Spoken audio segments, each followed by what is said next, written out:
Hello and welcome to the League of Extraordinary Atheists for Humanism, where we attempt to apply logic and reason to religion and politics.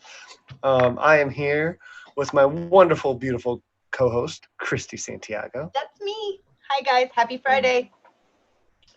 And I'm also here with a larger glass of Di Serono and some chips and salsa. And the chips have lime. Yeah, it's a party tonight. It's a party tonight. Yeah, a political rant party. Oh yes, there's so much going on. Because I'm impatient and sometimes ill-prepared, I've added an extra topic in the last hour and a half as Nacha and I were watching the debate. Because I didn't know when it was until about the time it started, which is odd for me because I'm usually like counting down the days for the next debate. So, without further ado, everyone take a goddamn drink. Drink. Because we have a lot to talk about this week. So first, the debate.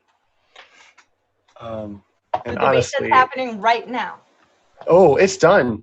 I made it to the last freaking minute. Okay. Yeah, like I watched the end, and then yeah. I'm gonna be informed by you. Sweet. And I'm sorry, I had to do that real quick. I want to say hi to the live chat because I love you guys. Thank you all for being here. The Daily Atheist. I think I saw Mayor. I think my chair just fell. Chat's in here. We got the whole gang. Brantley, awesome. Thank you guys all for being here. We missed you. Yeah, your dad's here. He's cool. My dad's here. So yes. Now, honestly, without further ado, the debate. I am so freaking stoked that I caught almost every minute of this. At one point, I fell behind. I'm like, shit, I'm not going to be able to finish this. I don't even know when it ends. So I popped it up to like 1.5 and then 1.75 speed to try to make sure I caught as much as possible. And I took like 3 pages of notes. So I'm just going to give you guys like a breakdown in case you guys didn't watch it.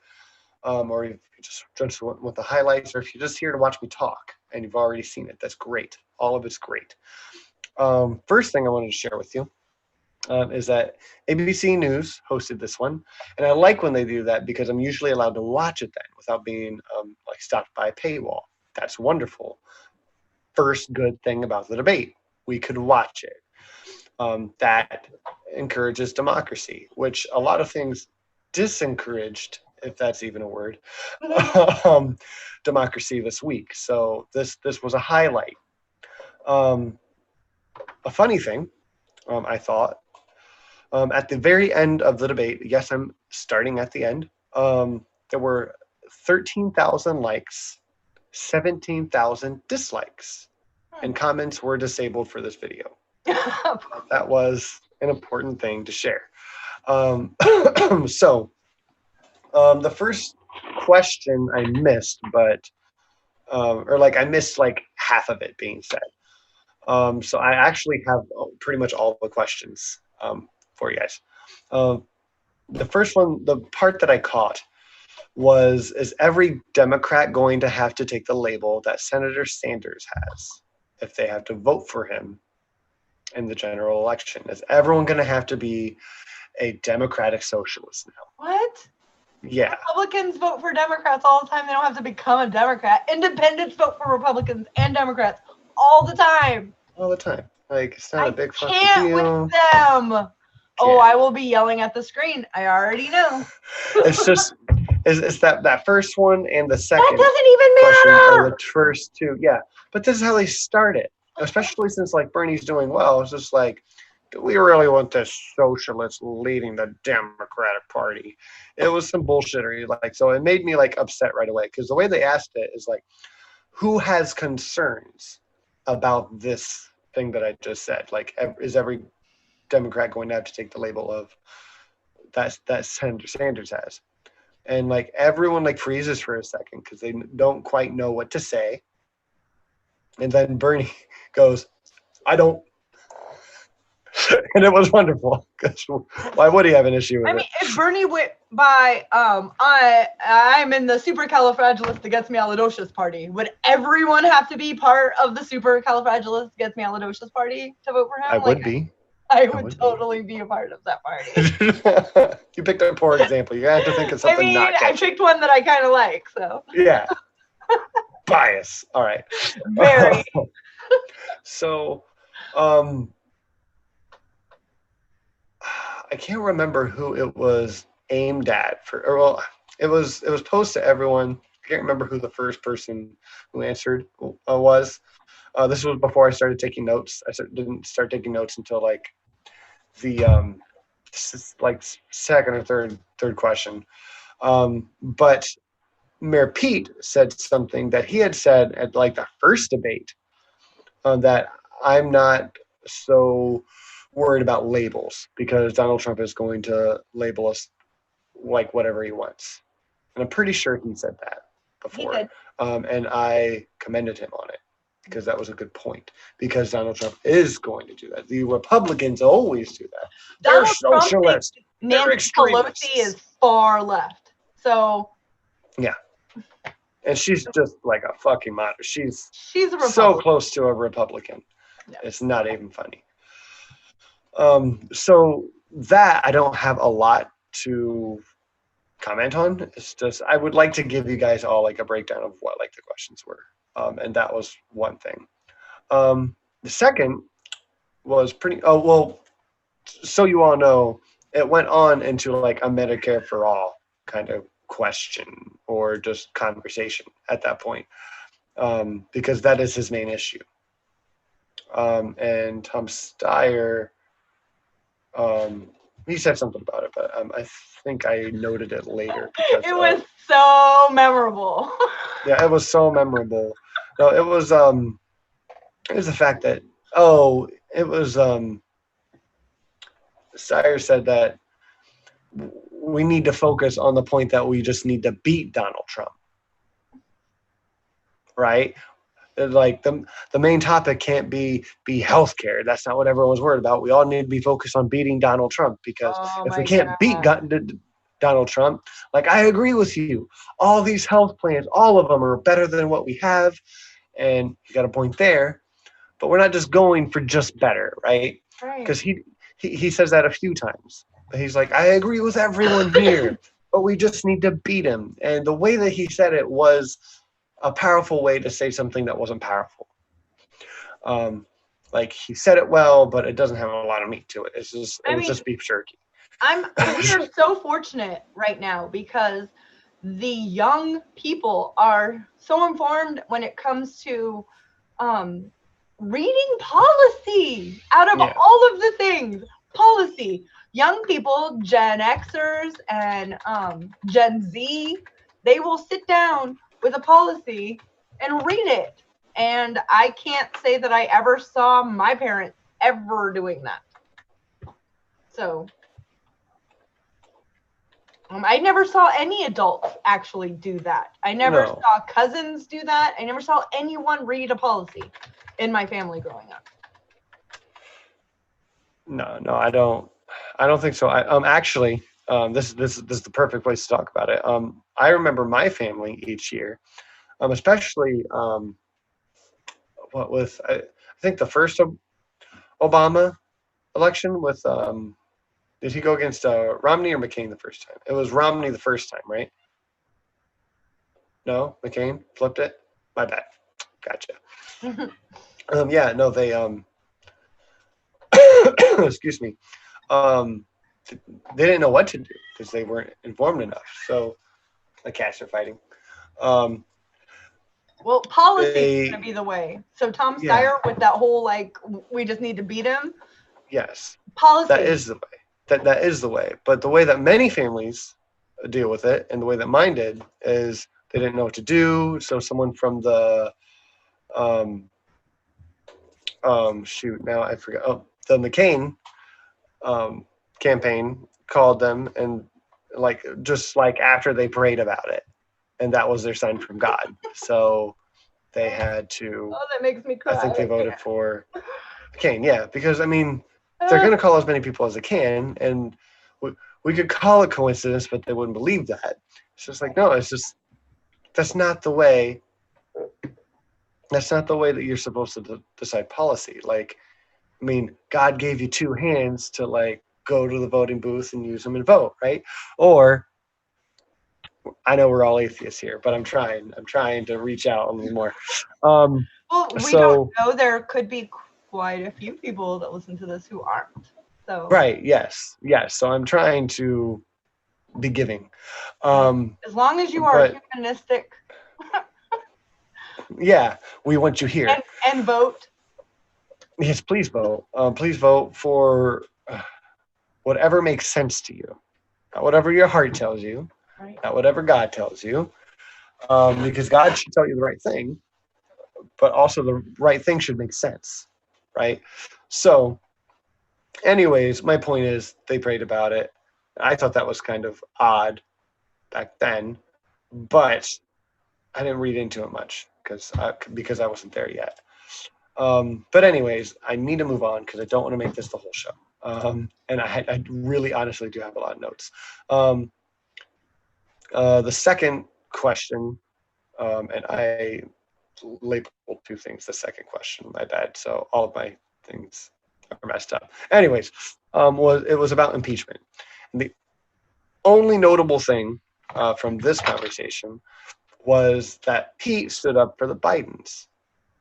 He said this is about an abuse of power, and to be the kind of person to try to turn a father against his son, yada yada yada. Mm-hmm. And I just didn't give a shit anymore. I thought it was odd that that's where Pete went when they were talking about impeachment, that he just went straight to standing up for Joe and Hunter. But they had obviously done wrong, right? Yeah. You're not going to reach any kind of right-wing voters or Obama-Trump voters by sticking up for the Bidens when you can find on at least half the outlets where Biden did shitty things and bragged about pushing Hunter to be on the energy board that he was on. Yeah. And you're not going to reach as many people by just acting like the Democratic Party is the good party and the Republican Party is the bad party. And I feel like that's what he did there. And that was an issue I had. Do you have anything to say on that before I move on? For impeachment? Yeah. I fuck all of you. Like, it's just theater. It is. I don't even care. Like, I'm glad that it was done. I knew he wouldn't be, everybody with a brain that pays attention knew he wouldn't be removed. It was just theater. I'm glad now that we have a record of all of those who voted to, not remove him, because many of them are up for re-election in 2020, and attack ads will be vicious, hopefully. And I don't mean ad homs. I don't mean ignorant ads. I mean attack where they went wrong, what they did wrong. Attack where their policies are hurtful. Attack ads should be used all the time, since it's a tool that we have. There's no reason that one side should use them only. If theirs are always vicious, and they are ad homs, and they're nasty, and they go after, them personally, and a lot of fear, and it's easy to tear those attack ads apart. Watch one, pause it every time they make a claim, write that claim down, and go look it up. You'll find out that it's not true. So it's good to use these attack ads, and now we'll have them on record. So-and-so said all of these crimes are fine. Boom, ad. Yeah, this was the only good part about it.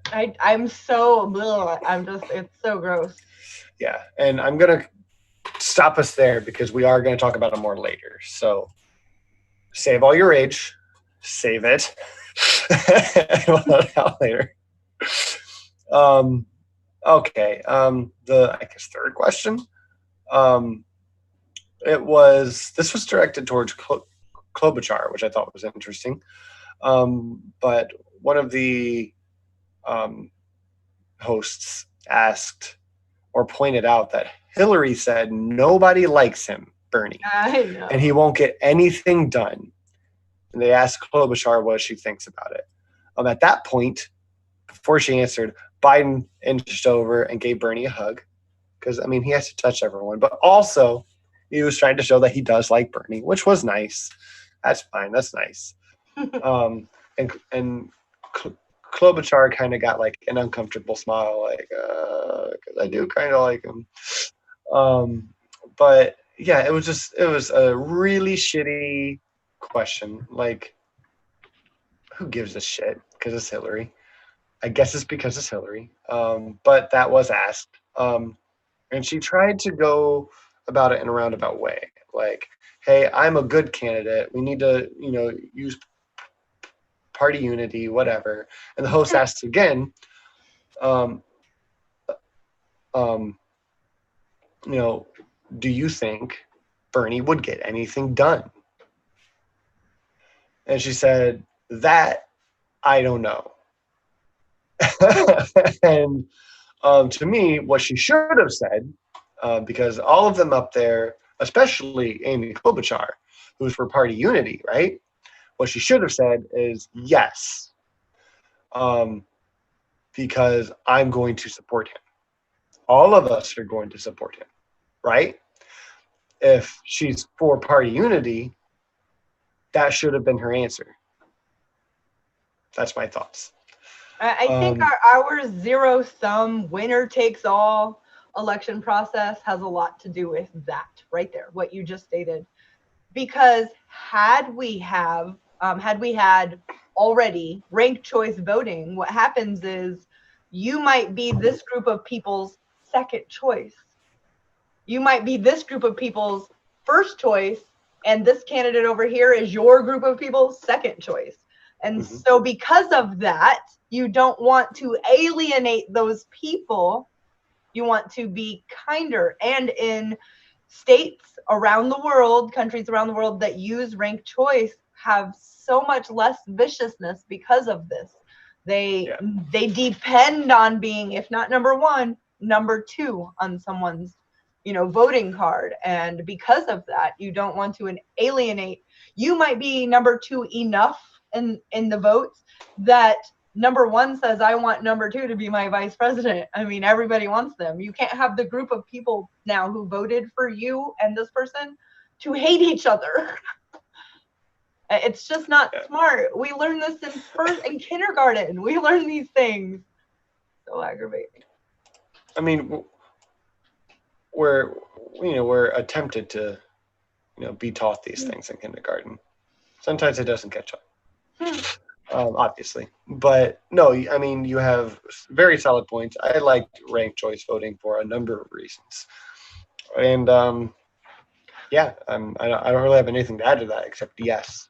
So I will be going on Progressive Liberals channel soon, no date set or anything, to discuss. It's not going to be a debate, but he is going to be proposing why he likes the winner takes all, zero sum, and why it's better than ranked choice. And I am going to be saying no, contraire mon frere, and why. So it's going to be fun because him and I both vote, and him and I both are informed, and him and I both are probably going to be voting many times, 9 times out of 10, 9.5 times out of 10 for the same person. So I think it's important to meet with people who have differences of opinion in policy. This would be a difference in opinion in a policy. And why maybe he will change my mind. Maybe I will change his. Maybe he will change some people in chat who have come thinking one thing, and learning something else. And that's what it's all about. So it is. Yeah. Make sure you let us know when that interview is going to be. Definitely, that's going to be awesome. And we'll probably follow that with him coming on to talk to us. That'd be awesome. That'd be Yeah. awesome. Yeah, I like seeing him in the chat. I know he's been here more often. Excuse me.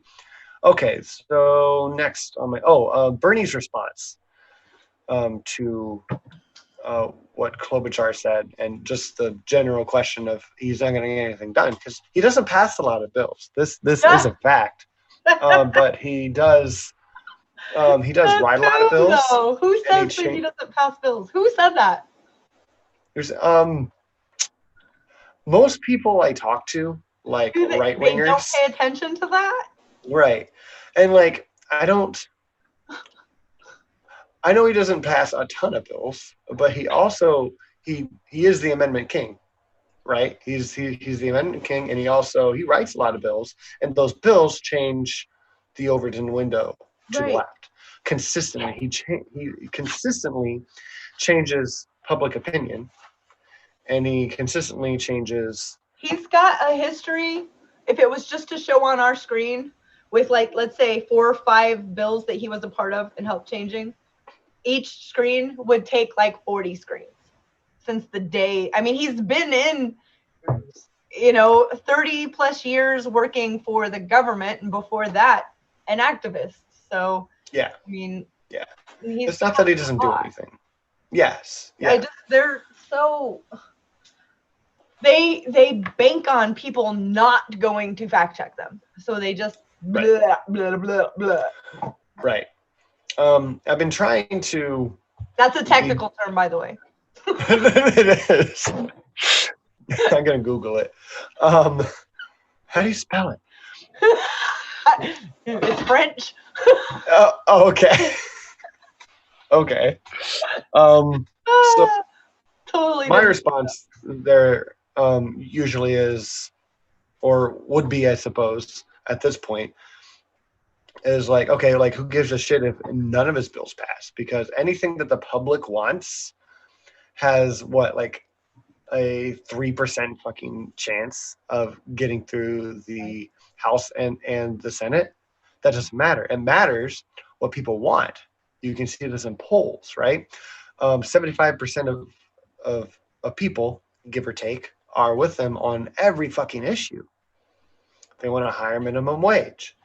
They want Medicare for all or a single payer system. Right. So on and so forth. And that's what's important. He writes these bills, he gives these proposals, and the people follow him. They're drag kicking the street and screaming half the time. But this is what he does. And his response here, when Hillary says that no one likes him and he won't get anything done, is he finally pointed out that in the 90s, when there was a Republican majority, he's here. He was the amendment king. He got more amendments passed than anyone else on both sides of the aisle.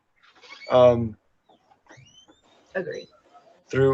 And I don't even have to agree. I could just fact check it. It's nothing I have to agree or not agree with. It just is.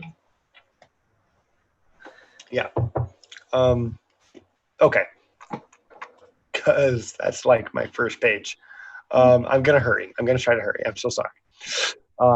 Okay. So that's that. The third fourth question? Who knows? Who counts? Fuck numbers. Was about Qasem Soleimani. Mm-hmm. And what would you do if your Security Council came to you with the information that they gave to Trump? Would you have General Soleimani killed? And they asked Mayor Pete first. And Mayor Pete, I don't know why I'm calling him. Like, I only call him Mayor Pete when like I see it written, and I wrote it that way. Say what? Mayor Cheat. Mayor Cheat. Yeah, that's pretty good. I like it. He actually made a good point about how now we are closer to war because of his actions. But it didn't start with Soleimani. It started with pulling out of the Iran nuclear deal. And I don't think it necessarily started there, but because I think it started before that. But with this administration, I think it definitely did start there. And that was wise for him to point out. So kudos to Mayor Pete for that. And again, the host pressed, it was a different one this time, would you make the strike? And he gave a roundabout answer. Don't remember what it was, but I remember that it was not direct. So unkudos to him for that. Biden received the question. He gave a roundabout answer. He did point out that there were 64 wounded soldiers in the response attack when Iran shot those ballistic missiles towards our base. And he said, there were 64 wounded, and I don't know what I would have done if my son was still there in Afghanistan. And just like I could guess what you would have done. But also, if someone kills, a family member, whether it be a child or a cousin or whatever, you usually feel some kind of rage, and you want some kind of revenge. That is a basic human response, and I understand that. It doesn't make it right. It doesn't. I think, as much as I disagree with the idea of that, that is how everyone views it, right? So I want to give him enough credit, like enough human credit, to be like, that's not just illogical. It's a basic human response to be like, well, yeah, if my son was still there, maybe I would want to fucking crush that nation because they took my son away. Because someone messes with your kids, you want to do that. You shouldn't do that if you're a policymaker or you're the commander in chief. But trying to be there at a basic level, I wanted to try to give both sides. Sanders' response to the same Soleimani debacle, he points out all the bad guy leaders, and that we can't just go around assassinating all of them because it will leave us within, in quotations, an international anarchy, which I thought was a good term. And he proceeded to say, we need to strengthen our State Department and our diplomatic capabilities, which I thought was a great response. It just made me miss Tulsi Gabbard up there a little bit. She's my number 2 still. Warren, she kind of got a slightly more focused question on the same thing, basically.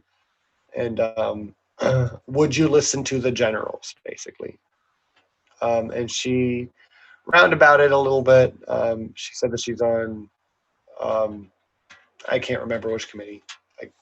I didn't type it, but she said that we have a history of getting into endless wars, and that's something that we need to stop. So that was good, but she did still kind of give like a roundabout talking answer. Hold on.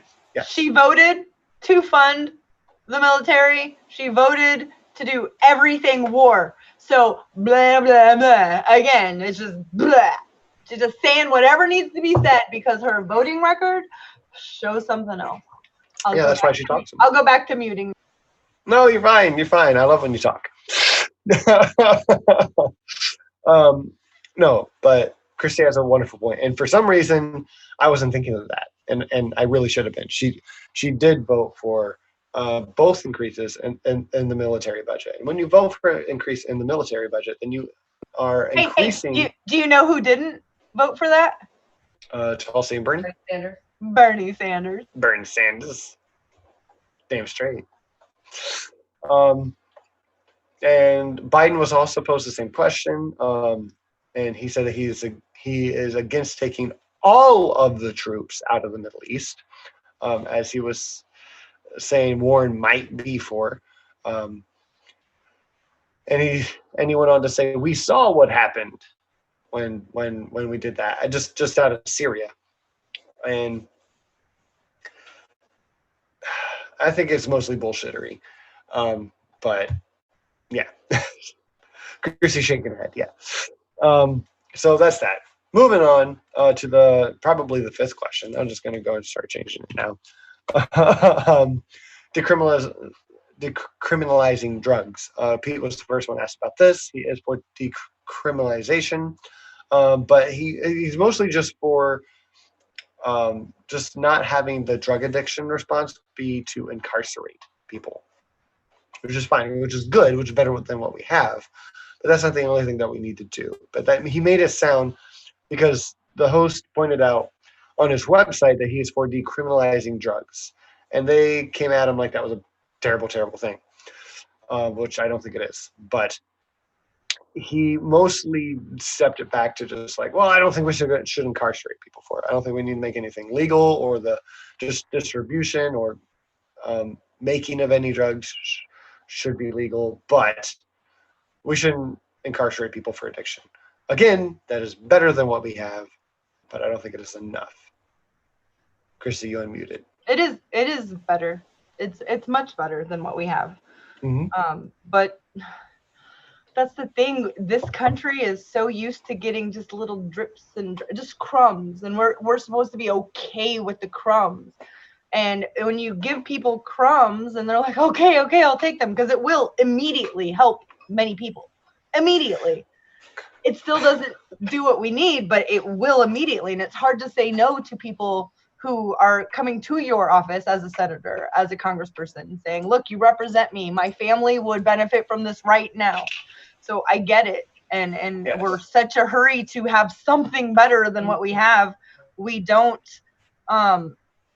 realize that, I don't have anybody right now personally that would benefit from that.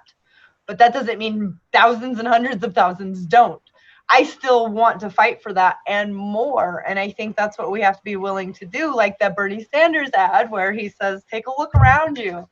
You see people to your left, to your right. You don't have to know them. Are you willing to fight for that person? Some person way over there, that you're just like, I think someone's there. Yes, I think we have to. I want to be a part of making the citizens in this country be able to feel like the citizens in Finland, when they blew my mind when they said, the government's to take care of us. That's why we pay into it. What? Yeah, that's the whole purpose of a government, is the people of the government decide to have one and decide to fund it. We vote on it. It's supposed to be of, by, and for the people. What has happened is corporations became people, and money became free speech. And it was happening before then. That was just the cherry on top. We have taken out laws out of our the press. The press is written into the First Amendment, and we had all these protections in it. And Clinton took this one little he signed the policy that was written that took away you cannot propagandize the people. You can't. That's gone, completely gone. So that's why it's harder to say, well, that's not true. Why did you, as a news source, name one, tell us that we had to invade Iraq? Why did you let that happen? Well, it was easy. That wouldn't have happened before. For war profits. It's disgusting. So I would like to be at least part of, when my daughter's my age, she has different things that she's fighting for. Not these things, like trying to make sure we don't lose our democracy.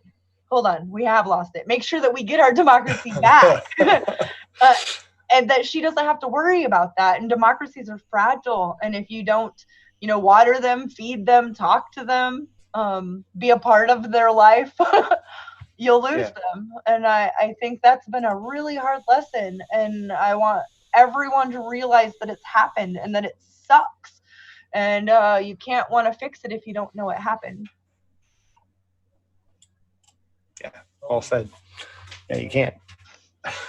Excuse me. And you can't fix anything with a weak stance either, right? If you come in weak and you want to, create unity between the parties, and you need to give a little here, give a little there, any weak position you have, you aren't going to win on.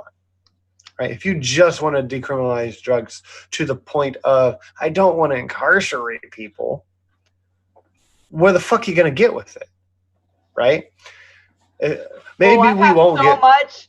Private prisons are in part of my story for later. They have to do with the Shadow app and everything. Yeah, I'm very excited to see what you have.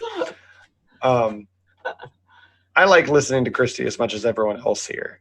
Because I don't get to hear at least most of it. I mean, you have chips and salsa and a drink. I do. I have snacks. I'm ready to just sit back, relax, and listen to Christy. Favorite part of the week.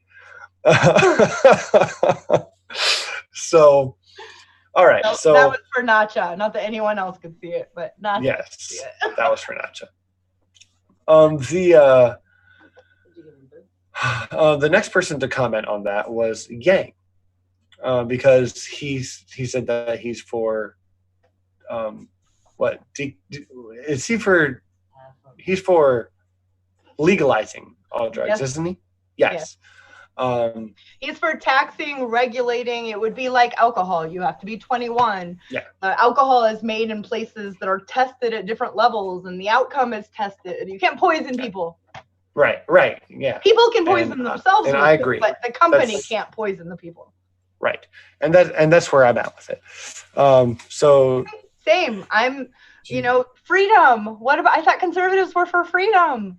I'm for actual freedom. I think that people should be able to go to a pharmacy counter and whatever it might be, purchase it. Yeah, I'm anti-authoritarianist. So, if the government says you can't do something, then I'm probably against that. Right. And this is one of those things. We're not of, by, and for the people. Yeah. Because if we were, many of those, I still want tough laws. I don't want, heroin to be in a cough syrup where kids can buy it. So you have to be 21. You need to regulate that shit. Tons of education, so that our young humans are growing up understanding that these things are there for you to either experiment with as an adult or do periodically as an adult, just like alcohol. However, people that do alcohol all the time are alcoholics. It would be just like that. People that do this all the time need to go get help. They don't need to be in prison. They need to get help. I trust people to make that decision. Are there going to be people that take advantage of it? Of fucking course. Well, of course. Of course. But unless you want to control people, you can't stop that. Yes, exactly. See, exactly. Yeah. I feel you. I get you, girl. All right. So freedom. When they asked Yang, they mentioned a state. I can't remember which one it was. I want to say Missouri, but I'm probably wrong. They said that one of the things that Yang vouches for is not only to legalize drugs, but everyone who's like a drug offender right now, that they are required to go through a rehabilitation process, which I think is a good idea. And that's a good transition to back in the world anyways, right? How about it's cheaper too than prison? It is cheaper. So they pose a question, or the fact that this said state that they are talking about, they don't have enough establishments to handle the rehabilitation that Yang is requiring. So how do you deal with that? And his response, the only part of the response that I need to say, because I think it's a really good one, and he's been consistent on this, why I like him. This is not a money problem. This is a human problem. Money can't be the obstacle. Wonderful fucking answer. He could have left it there. I think but he didn't. Turning four private prisons that we're going to empty from all of the drug offenders, those buildings are already there. Turn them into, come on. Yes. And those can't be for profit either. No. That's a wonderful solution. And my favorite thing about politics and philosophy is world building. And that's the good thing right there that you just said. We already have these buildings and these establishments that we kind of need to tear down. Maybe I should. But we can reuse. Maybe I should caveat that. I'm not saying there can't ever be a private drug rehabilitation center. Of course, there's going to be billionaires that need to go to their own billionaire type of. Fine. I'm just saying that the ones that are readily available for the rest of us aren't for profit. That's not. I think whether they're private or state run or federally ran, they all need to have the same standards. Yes. Well, because there's going to be religious rehabilitation centers. There's going, Fuck that. Fucking religion freedom. Out of politics. Somewhere in support your right to go to a Jesus rehabilitation center. I support your right. However, I don't think it should be for profit. I don't think you should get any government funding for it. So right. if it's private, I guess do your own thing, but no government funding for you if it's private. Right. And also if you fuck it up with shit. your and if you fuck it up with your woo, the family can go after you for it. Excuse me. Okay. Let's see. I can take that out. Don't need this. Biden said something when talking about the Supreme Court justices. They got on abortion because that's usually the topic that they talk about when they're talking about judges. Biden went on to, and here's just like 3 lines of silly stuff. So this is the first one. Did you who's going to win Florida? Silly in the same? Yeah. Well, also Steyer. So the next 2 are Steyer. Oh, okay. Well, that's I get it. First one is, who is going to win Florida? South Carolina, Georgia, and he names a few more states. Everyone around him raises their hands. And he freezes for a second. He looks around like, oh, well, sure you can. And I agree with you. Oh, no. Is that just not funny on his fucking, own? Poor guy. Is that not just hilarious? Am I the only one who's laughing at that? No. Who's going to win this state? Who's going to win this state and this one and this one? Oh, well, sure, you guys can. Poor Sounds guy. a lot like vote for someone else. And also, what the fuck you talking about, dude? Yeah. Also, you have just beat your own goddamn point on this weird-ass tangent that you just went on. All of it. Very awkward. Yeah. So very awkward. I have to say that Biden's will then, vote for someone else, vote for Trump. That to me is cringe. So, I'm the only one who can do this. Yeah. And I mean, these guys can too. Biden, challenged someone to an IQ test. And I'm like, okay, Trump. No. Yeah, that happened recently too. Negative. You're having cat problems, bruh. Yeah, I'm having cat something. All right. There's only 3 of them, and they're all black. Only 3. Well, we have a new one in the house. The one that I rescued a week ago. We kind of fell in love with her, and she went to the vet today and made sure that she could come inside. But she's still quarantined from our fur babies until she gets fixed. So, but she's 5-6 months old. Yeah. Well, that's awesome. I didn't hear about that. That's awesome. Congratulations on your new little kitty. It's a lot. Now we have 5 cats and 1 dog. 5. It's a lot. How's Mr. Bean handling it? He just wants to chase her. There you go. Just gives us something else to focus on. Yeah. Yeah. All right. So soon after this goofy little Biden thing, Steyer complained that we haven't said, quotations, a word about race. Are you kidding me? We are the Democratic Party. He went on to say how diverse we are.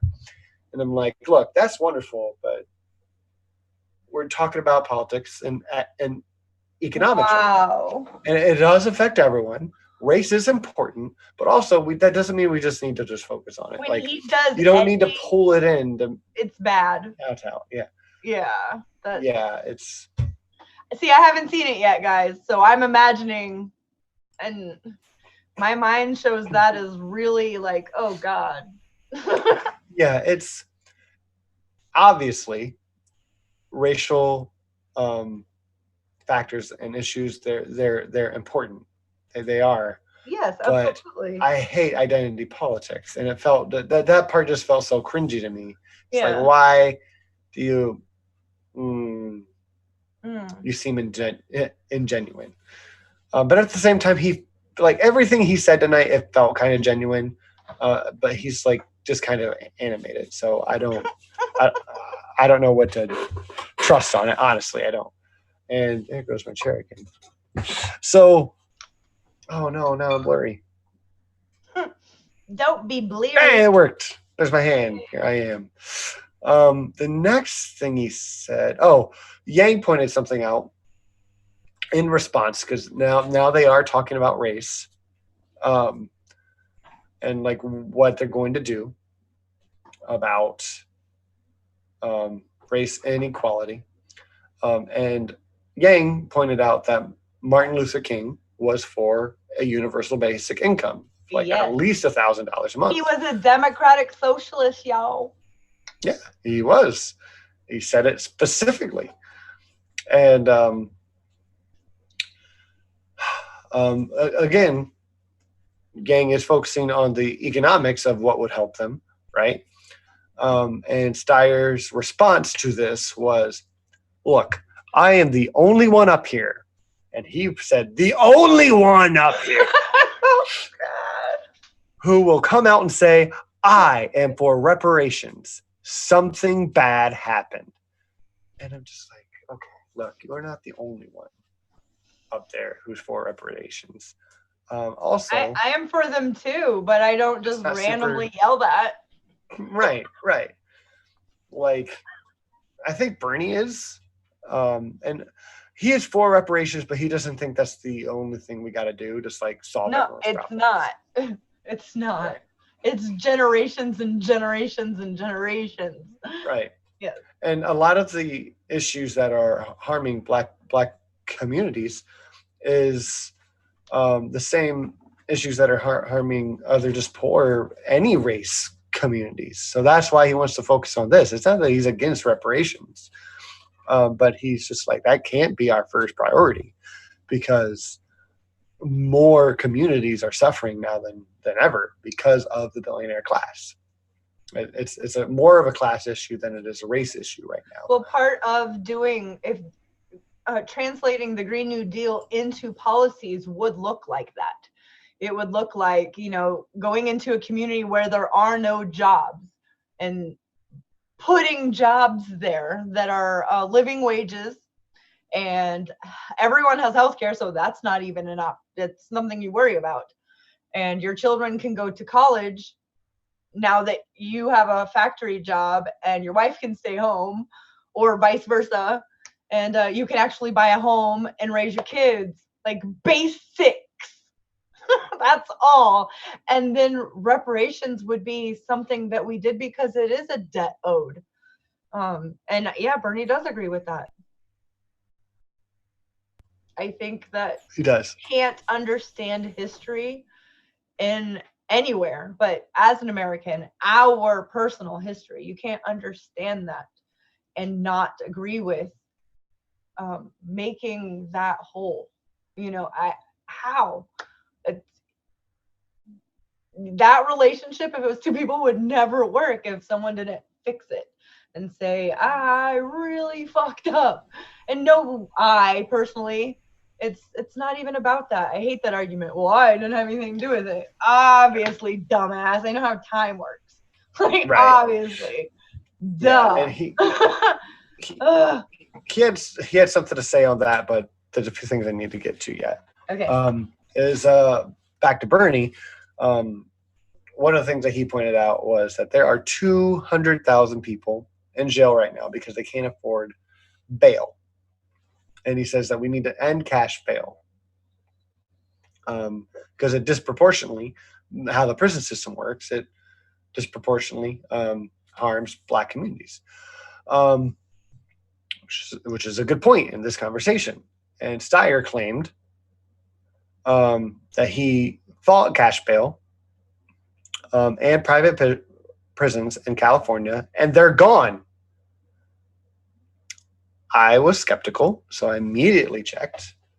And the second thing I checked was the cash bail. And it's, Google told me that California Governor Jerry Brown, Democrat, signed a landmark criminal justice bill into law on Tuesday of August 2018, making the state the first to abolish cash bail and transitioning toward a system that gives judges discretion to decide on who can go home and who must stay in jail pending trial, which is good. And if he really did have anything to do with that, kudos. Don't know how much he did. We brought that story. Leah brought that story as news back at the end of the summer. If I can. And I'm the pothead. I don't remember covering that specifically. I know that we talked about the end cash bail, and they made it so that at a certain date, California private prisons still have time, because it's by the end of 2020 there will be 0 private prisons or prisons for profit in their state. It was part of that story. Okay. So, the first part. I probably had too much information, and your brain went this way. Like it was like wah, wah, wah, wah, wah, wah. Hard time focusing on as is, and you just are the information. Too many numbers. Yeah. So I did check though specifically. Are there private prisons in California? And there still are. Yeah. So I didn't respect his answer because there still are. They are not gone. The time's not yet, though. Right. If they're on their way out, and again, he had anything to do with it, that's great. But I still think it is dishonest to say that they are gone, because they are not. Right. They all do that shit. Yeah. I hate that.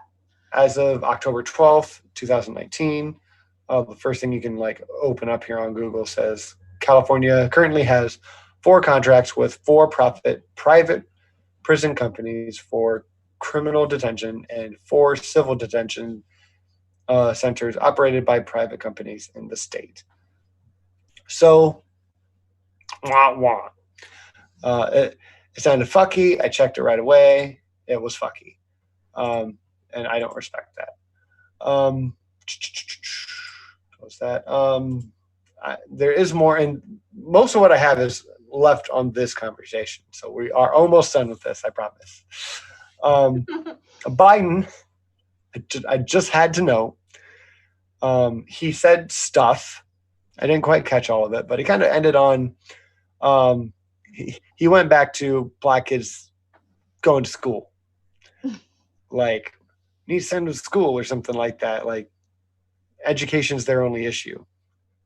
Are you insinuating that they're dumb, or are you just a little incoherent again and just don't know how to solve the problem? Do you think that's the only issue or just the biggest issue?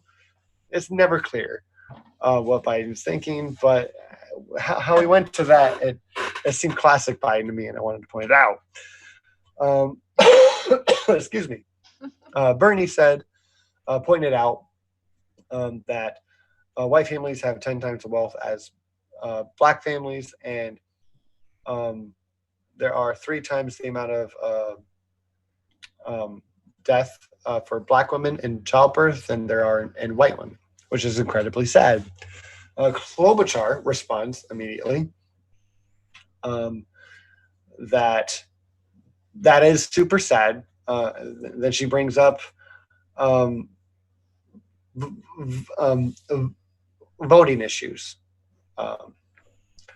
which is a legitimate thing. I just felt like it was a odd thing for her to focus on right after Bernie points that out. But she did say that she thinks people need to be automatically registered to vote when they turn 18, which I also think is a good thing. I think she said that she has legislation to push that forward, which I'd be for. I think that's great. Um, Warren points out after that politicians care about Black issues during election time. And that, I think that's pretty fair. Well, because they push it more then, but not a lot of things happen. But also, I don't see her being any kind of champion. Let's be honest. Steyer, kind of strange, but also I feel sincere. It's just like, dude, you don't need to be up here. Like, cool, you have good ideas, but like Bloomberg, you don't need to buy an election. And you're not the kind of change we need. But anyways, he says... I think Steyer's a much better human being than Bloomberg. I don't know. I would think so, too. I don't think Bloomberg is... how could he relate to normal people? I don't understand. I don't feel like he does or can. Maybe it's sad that maybe he can't, and that's I'm being a meanie head. But I don't know. It's weird. Yeah, I don't know. It's weird. And so this is something I liked, but I don't quite trust Steyer yet because I don't know enough about him, right? But he says that he wants to set up a formal commission on race to kind of adjust the narrative and focus on injustice done to Black Americans, contributions that they've made that we don't focus on, repair the damage that has been done. And he brings up like Barbara Lee, he brings up Jim Crow, etc. He says, in quotations I have here, two things that I did like. Out of narrative comes policy. That's one. And we're here because we had rules that were different for different people, which is true. So I think he's coming from a good place. I feel like what he's doing should be supported, but I don't think he needs to lead the way. I don't think he has strong enough solutions, and I don't think he has the record of Bernie Sanders to lead the country. Andrew Yang, again, I went back to him, and he tried to hammer home he wants to solve this problem with economics, which I think is good, but it's just like the way he went back to it this time, it's just like, is that the only thing you have? Is that the only way you know how to argue this? He did point out that the median household net worth is going to be $0 by 2053 if we don't change the way things are. He has good points. I like Andrew Yang, but the way that he argued, it sounds like he only has one way to argue, which is one reason why I don't support him as much as I do Bernie Sanders or Tulsi Gabbard, because he has a linear way to take care of things, and I don't think it'll work quite as well, and I don't think he'll be able to stand up in an argument quite as. I think he lacks a little bit of electability, but mostly I still like him. It's just I wrote it this way, wants to solve it with economics, because of the way he said it and the way he always argues. I wanted to make sure that I put it down as a detriment, because I feel like it is. Whoever wins should invite every single candidate, the top 12, even Marianne, in and have, tell me some of your ideas. There was a reason why this part of America really liked you, and give me your best idea. You didn't win because they didn't like everything. So give me your best idea, and you give me yours, and really work to make this country better. Marianne can afford to hang around and think of ideas. Steyer can too. Bloomberg can too. These people do not need to ever worry about another meal in their life or working ever again. So, that's that's what their job should be. Yeah. I don't think that they should have the presidency. No. Last two things here on my list for the debate stage. I'm sorry this took an hour, but I feel like it was a very organized hour. Is Bloomberg was debated. Mostly what was said was you shouldn't be able to buy a nomination or a political office. Also, I think I saw in an article, just like a headline, that because we know that rules were changed so he can join the next debate. I think I saw, maybe you can confirm or disconfirm, that he turned it down going to the debate because the rules were changed. I'm not sure yet. I did not hear that. I did not hear that. I saw a headline that looked like that, but I didn't look into it. So take that with a grain of salt. And then one of Klobuchar's, or I think her closing statement was, "She knows you. I know you. You struggle with creepy, right? If you struggle with a paycheck, and making rent or buying groceries, she understands you. She knows you. She's been there. Nice enough." And then she ends it with, "So if you're sick of the extremes and the noise and the politics, then go to Klobuchar.com." After Elizabeth Warren does it, and then they all do it. But I thought that one was interesting specifically because she knows you. And also how she ends it with, "So if you're sick of the extremes and the noise and politics," just like, oh, is that what all of this is to you? Like you have the only rational solutions at all. Everything else is just noise and extremes. Go fuck yourself, Amy Klobuchar. Absolutely.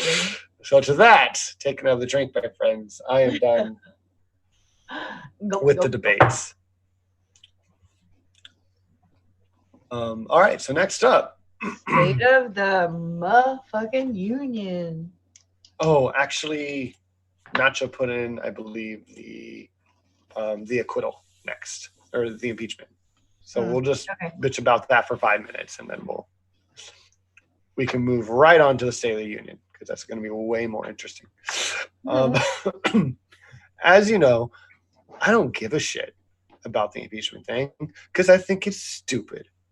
I think it's borderline words I can't say. Because it's just the Democrats picked a thing that other politicians have done. They're not held responsible for it. Hunter Biden and Joe Biden have done shitty things on the opposite side, and that doesn't help. That doesn't help their case when you're going against a majority Republican Senate. It just doesn't help. So, like, what the fuck are you going to do if you go with the flimsiest fucking case that you could and just throw away all your goddamn chances? It just makes me mad. I haven't followed it very much. I follow, like, I check out a video maybe once a week about impeachment. But this is part of why it was just a shitty week this week, is because his approval rating went up, as Kyle Kalinske has said it would for the past year. And now they're going to, I guess, the Republican side of the Senate might be looking into information on the Bidens, which I'm fine with, but it's not good. It's not good for the Democrats. He's not president, and his son's not even political. Like, yes, that is nepotism. That is the problem. I don't agree with it. Like, wow, guys. Yeah, and that doesn't help. That, like, every part of the impeachment hearings made the Democrats look incompetent, and that's gonna hurt our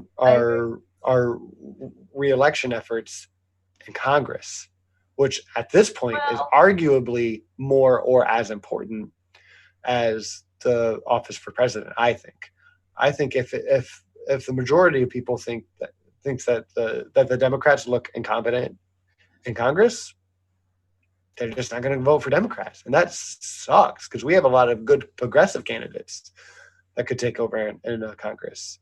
But if they don't vote for any Democrat, I think that hurts us. What do you think? I don't know. I see more activity going on, especially at the local area, than ever before. So I don't think that. I think people have Democratic leanings and figure if they can elect more AOCs or more people that are of the people in these places, in these seats of leadership, more of us in there, who are beholden to the people back home, that we could really make a difference. So I see them, the corporate Democrats, really fucking this up. They chose two things that are completely wrong. And if a Democratic president did them, I would want him out as well. If an independent president did those two things, I would want him out as well. That is not the type of president I want in the White House. However, Agreed. He has done so much worse. He really has. And it's documented. War crimes. Like, so did Obama. Like, you might say that I have a purity test. I don't want my president to be a war criminal. I have a purity test. I don't want my president to think it's okay to carpet bomb countries or help aid in a genocide or, I don't know, give billionaires tax cuts and throw 70,000 of the poorest people off food assistance. Like, these things are not okay. That is not a leader of the people. And so whoever did those things or things like that and worse, I don't want as a president. So the fact that Pelosi didn't have a problem with anything, she's like, I'm not going to do the impeachment. I'm not going to do the impeachment forever. And then they announced that they were going to investigate her dear friend and one of their group, Joe Biden's son. And it's like, oh no, you can't go after us politically. You can't do that. It's like, ugh. They've been stepping on the people and you don't give a shit.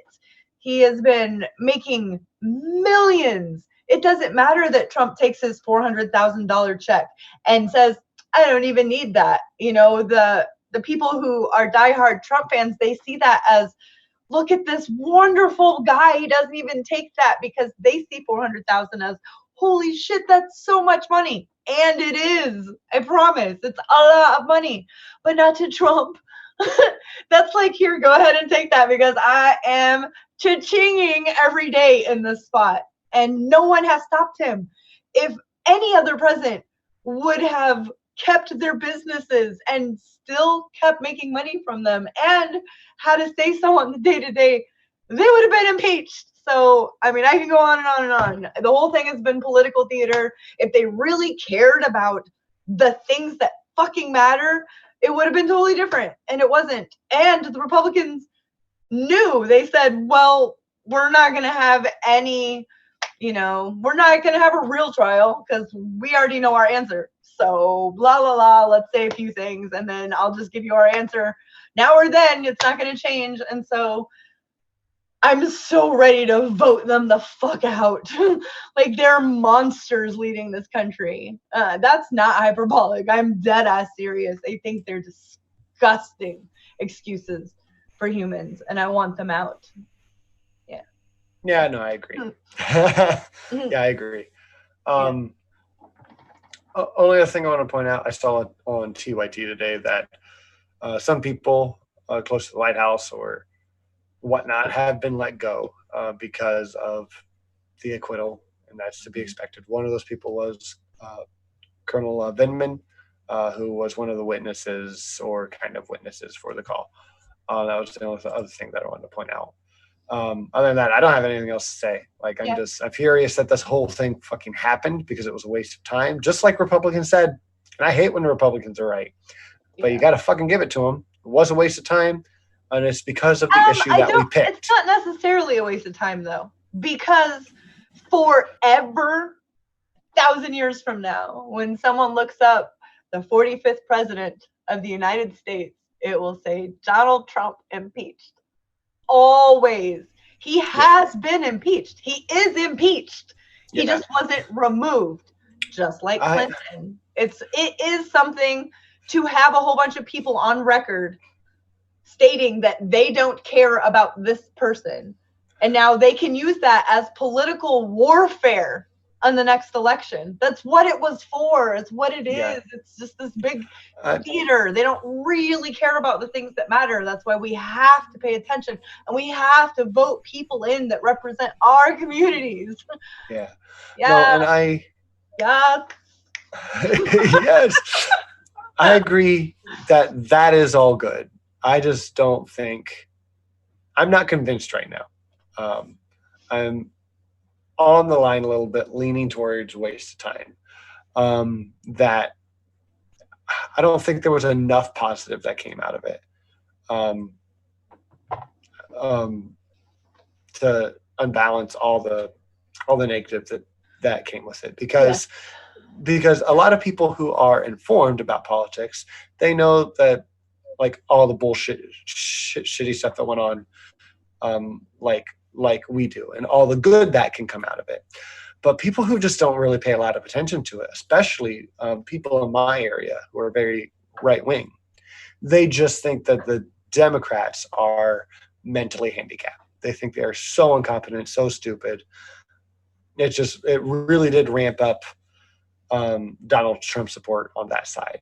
And unfortunately, I live in a community that's like at least 75% like for Trump, or at least Republican leaning, Republican light. So it didn't help us there, like in communities like mine. So that's why I say that. You are right on the points that you have. I don't disagree with you. I'm too afraid of you to disagree with you. No, but I do think that there was a lot of negative here, and my views have changed back and forth on this a lot. But right now, I'm at net negative right now, and maybe it's just because it's a piss poor week for politics. So that's all I have. They couldn't not do anything. That was not an option anymore. So they did the bare minimum they had to do. And I'm talking about you, Democrats. Yeah, they did. And I don't know, like, I agree, but again, they already did next to nothing for so long. So I'm like, what's another thing? If you're gonna ignore, because they mostly agree. They don't want to go after a president for financial crimes, for military, for war. They don't want to do that, because then they're like, they will point out Obama did that. They will point out Bush, Obama, and the other Bush, and Clinton did that. And they're like, can't do that. They're a bunch of fucking chickens. Like, they've got to get out. I'm so disgusted with them this week. Yeah. I'm obviously. Agreed. Me too. So, all right. Enough of that. State of the Union. We have other things to be angry about. Yeah. Take the lead. I'm going to listen. Right.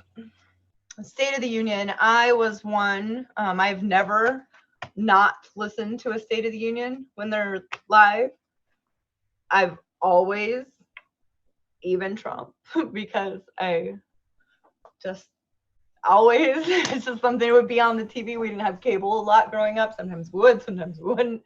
And it would be on every channel, these things. And so sometimes our teachers would say, for extra credit, if you watch it, give us a report. And so, I mean, I just found it interesting. So I didn't watch this one. I just thought, we cannot get the bare necessities done in a caucus. We can't even get a tally of one of the smallest states correct. I don't think that our democracy is broken and you're going to go talk about how wonderful things are. No, I'm not in solidarity with that. And I couldn't pretend. That doesn't mean I haven't watched it. I just didn't want to give it like most viewed. I didn't want to be part of viewing it, of that going out as data that many people, I just couldn't give it to them. That one little bit, I know it probably doesn't matter, but I'm keeping it. It's mine and I didn't give it up. So I thought instead of talking about all of it, I would just do kind of like a fact check of a few things that are so easy. And I know that my family, personal family members, cousins, and more believe the stuff that comes out of this man's mouth, especially during the State of the Union address. And it's just like, oh gosh. So if they do, and they're smart, amazing people, obviously our work is very cut out for us, and that's hard to swallow, but it would be like, well, we didn't get it this way, so why should we try to fix it? That kind of dumb thing. I'm not okay with it. So no, we didn't get it here. I'm 43. So in the last 20 years, I've been able to vote and have a say. It was not top priority. And so I do have a footprint in that, and I don't want to anymore. I don't want my daughter to have to be like, I did live in a country in my 20s and younger that was a democracy, but you know, it's just so different now. I don't want that. And so I can't let that happen. So Trump talks about pre-existing conditions, and that how no matter what, just says this, you know, no matter what, know that I will always take care of pre-existing conditions. It's almost like doing his greatest hits kind of thing. But Trump has spent his entire presidency trying to repeal the ACA. Right now, this crazy motherfucker is going and speaking at a Supreme Court case that's saying the ACA is unconstitutional. So, like, no, he's not going to help you keep your pre-existing conditions. They would allow insurance companies to put lots of things on there as pre-existing conditions, like you had been pregnant one time. Your child's 10. That's a pre-existing condition. Oh, no. That's a lie. So you cannot believe that. Best economy ever. Oh, you raise your hand? Yeah. Okay. Okay. I just want to slip in there real quick, because one of the things that I wanted to point out is what you're talking about. So I figured I'll just throw it in now instead of repeating it in like 15 minutes. Trump did this a lot.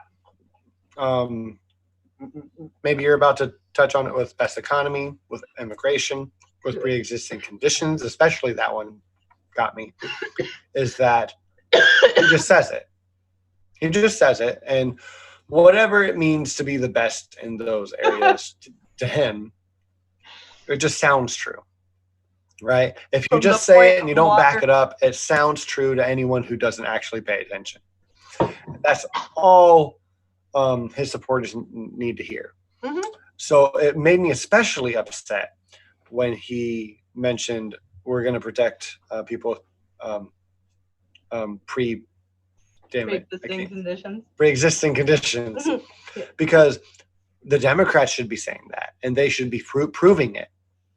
But they're fighting against Medicare for all instead of fighting for anything. Right. So he sounds more like a savior than half the Democrats. 3/4 of the fucking Democrats on the debate stage since like fucking June.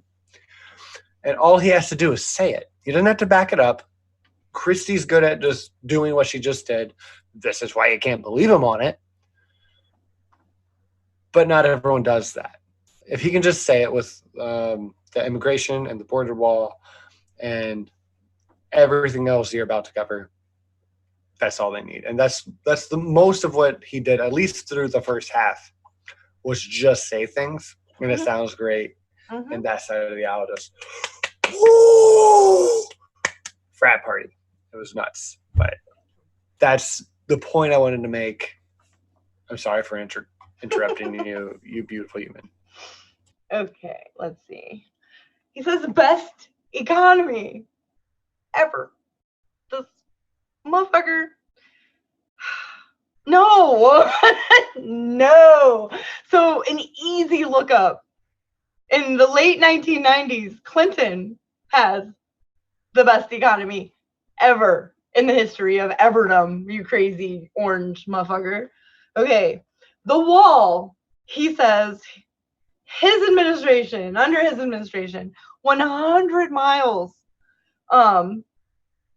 something. It doesn't even matter because it's not true. And then over 500 miles completed under him. No. Simple search. Only one single mile of new wall has been built under Trump. He's been replacing barriers that went up way before Trump ever thought of being a president. So these barriers had been up, and every so many years, 20, 30 years, because that's how long it had been since they'd went up, it was time to, you have to take care of structures or they don't stay structures. That's like basic the only infrastructure they care about. Yes. So doesn't matter what he says, matters how he says it. He says the median household income is at the highest ever recorded. No. No. The all-time high was $63,476. That's awesome, right? That was the average and the highest, and it was in 1999. Right. I know. So 7 million Americans have come off food assistance, which it's not necessarily a lie, but it's super wrong. Americans have come off food stamps because they were actually kicked off. Like they were sent a letter saying you will not have them anymore. And it didn't mean that they didn't qualify for them. It just means that you're just not getting them anymore. Many of them are I think we covered that. I'm sorry? I said I think we covered that as well. We did cover that. Like back in like October, November. Yes. And it's not like all of a sudden now they can afford food. Some of them were getting like $76 a month in food, and that was all their fruits and vegetables. And then they spent, a $50, $25 one week, $25 another on, starch box food to fill in between that. And now they don't have that. So now they're living off of literally cans of beefaronis, and they're going to get sick. And then the government is going to have to pay a hospital who's going to have to take him. But they're not going to know anything's wrong with him or her until it's too late because they didn't have regular checkups. Like, it's a circle. It's a circle of ignorance. Oh, goodness. Okay, so this one, let me get ready. Banning late-term abortions. Like, it was a circus show. Seriously, people. Okay. People in my family, like today, this week, actually believe that females are waking up 8-9 months pregnant and changing their minds, just like, don't want this anymore, and aborting perfectly healthy pregnancies. I'm serious. This is what they believe. That's not a thing. It doesn't happen. It doesn't exist. It's propaganda. Late-term abortion, those 3 words, is not even an actual medical term. It doesn't exist in medicine because they do not happen. I'm sorry that you have been a victim of far-right propaganda. If you believe this. If you've seen videos of stuff like this that you can say, but I've seen it with my own eyes. It's not what you think it is. I promise you, it's not what you think it is. And if so, then try to find the source of it. When it was done, who's in it? You won't be able to. I promise. It's propaganda. About 1.3% of abortions in the United States in the year of 2015 occurred at 21 weeks or later. So 1.3% at 21 weeks or later. That would be, I guess, what they are using the fake term, late-term abortion for. Out of these 1.3%, the reason for doctors having to remove or end a pregnancy is fatal fetal conditions, meaning the baby has died, has half a brain, doesn't have lungs, the insides are on the outsides. The youngest babies. Oh no. Oh no. State of the Union. Yeah. Do you want me to share that? Sure. Oh, I got line fingers. These babies would not make it. Like they don't have a brain or organs or whatever it is. Right. Or the only other reason, so out of this 1.3% of all total abortions, 21 weeks or later, that happens, the baby is not viable. The heartbeat has stopped, like that you're not going to have a baby and right. It's nothing good is going to happen. You could start getting infections. Like it has to come out. Yeah.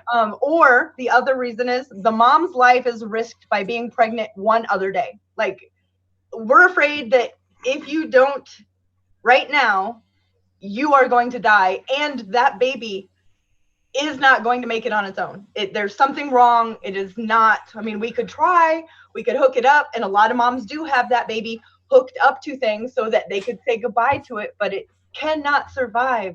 Late-term abortion is a propaganda term. I'm so sad that you think it's real. I'm really sad. Go get involved in women's centers and talk to these women who come and learn their stories. It is not what you think it is. It is not a factory for murdering innocent babies. It's not. So, if I may, real quick, the way that they shared this, the way that he brought this up, is he invited Robin Snyder. She's a mother of one of the youngest premature babies to survive in the U.S. I think it was like 22, 23 weeks. She was born. And that's wonderful. That's a good story. That's good medicine being practiced, right? Agreed. So he brought them in, and I'll share the picture here. It is from CNN. Sleepy. So they bring that sad, also beautiful story, and they talk about that, and then he goes on to every baby conceived needs to be saved. But you can do CPR on a person for 2 hours and keep them breathing, but that doesn't mean they're not a corpse, right? Sometimes you'll have an irregular heartbeat in a fetus, and that's the only thing you have. The rest of it's not viable. It's not alive. You don't keep a corpse in a womb, right? There are multiple reasons why you have to have abortion on the table, because even if it's not alive, it's still considered an abortion. If you're someone on the right, you need to think of that.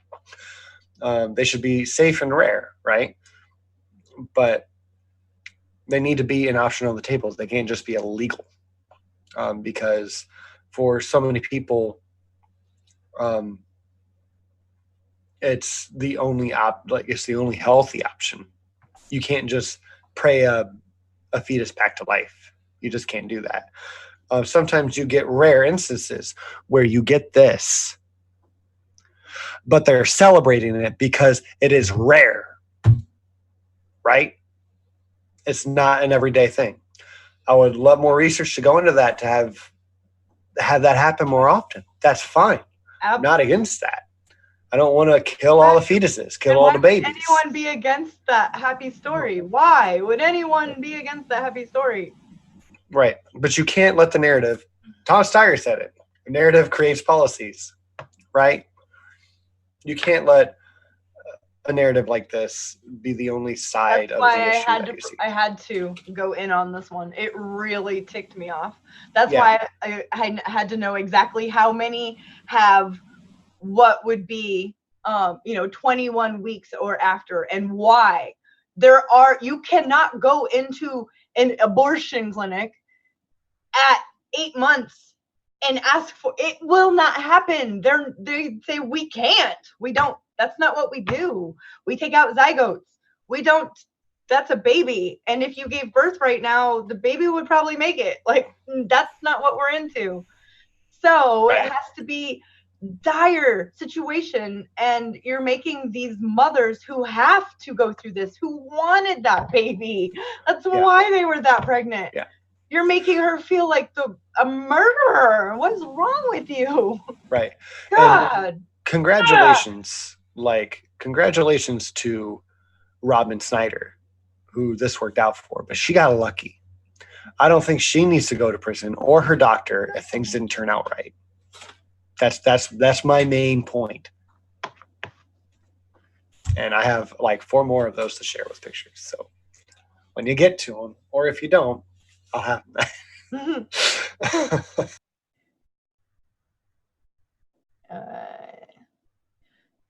Okay, I was chatting with our chat. Oh, right. Okay, so stop the late-term abortion propaganda. The more you know. Rainbow emoji. Okay. Trump worked really hard to revive the U.S. economy, he said. That's what he said. That he came in and he knew he would have to work real hard. What? More jobs were created in Obama's last 3 years than in Trump's first 3 years. And I'm not saying that Obama's better. I'm stating just 2 facts of numbers. So let's keep it where it is. When I think the State of the Union, I know it has become a clown car show, just theater. And other nations, I have friends in other nations, and they look forward to these things. They find them hilarious, guys. They don't say oh, wow, I wish our country was more like that, ever. They think that, holy shit, we're in trouble. The biggest military that has ever existed on the face of this planet is controlled by what we're watching. And that's terrifying to people with half of a logical brain. So, under Trump, he says that the U.S. became the world's top energy producer. And he states this like it is a known fact. Under me, this happened. But I want you guys to know that if you look up when America became the world's top energy producer, you would find it happened in 2012 under the last administration. That's what I'll say.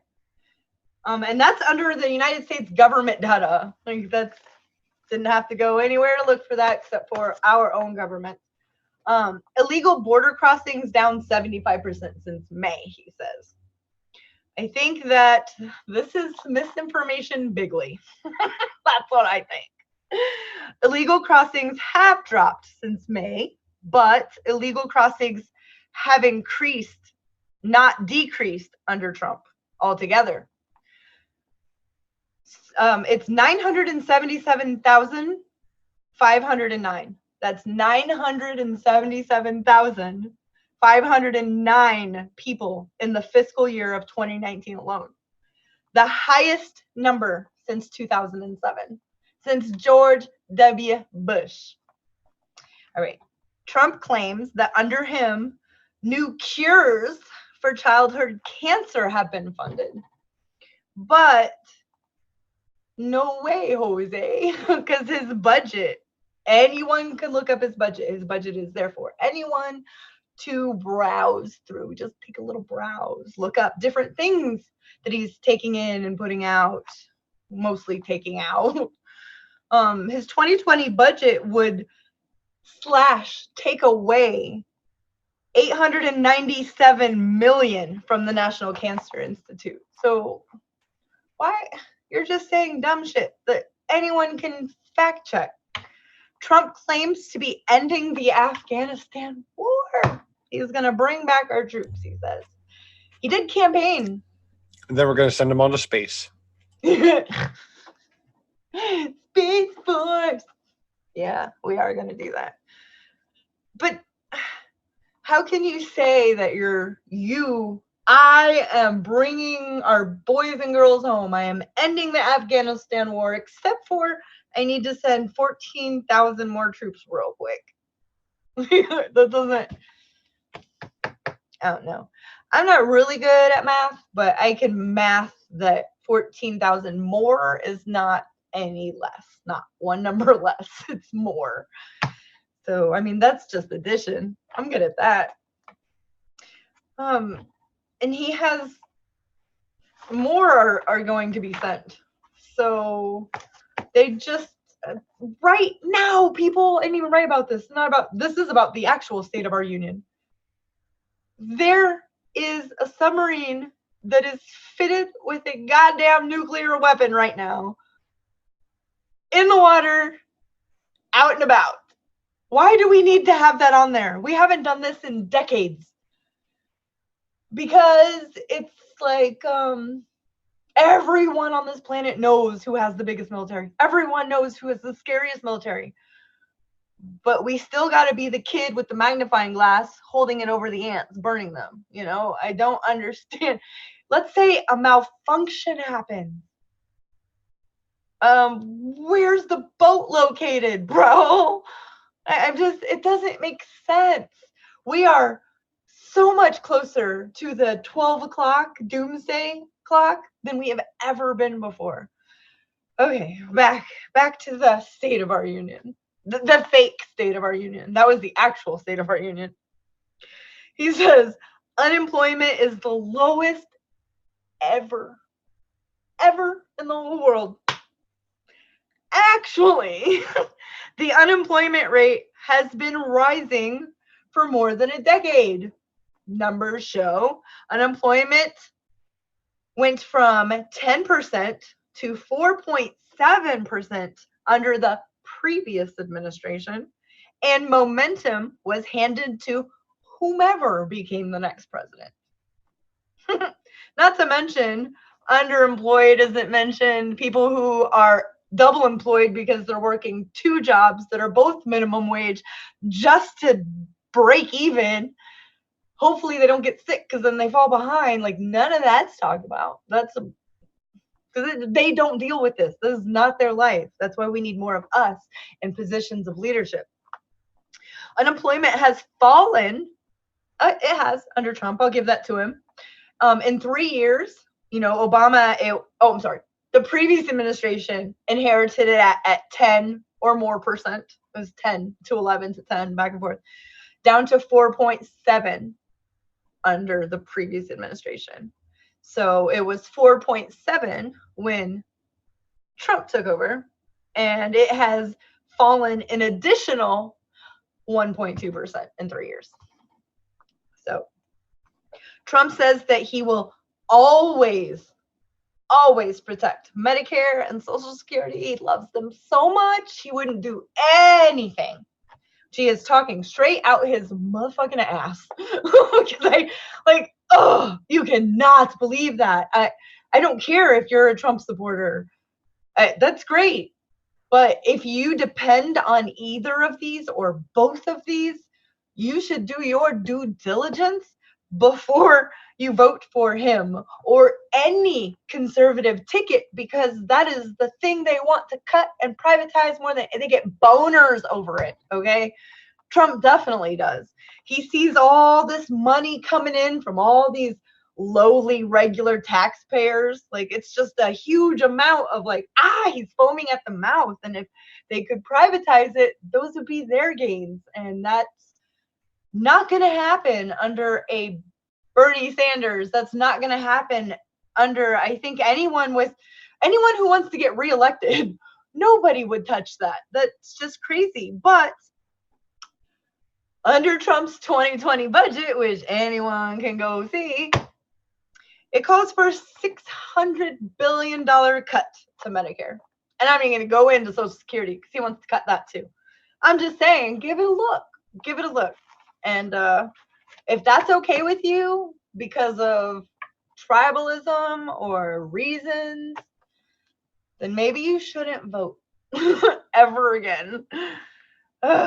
Trump's peace plan for Israel. He says that it's just this monumental, like, big old, he is Jesus' second coming. He saved Israel with this one. But he didn't, though. He made Jesus come how many times? I think like all the times. All the times. That's how much, yes.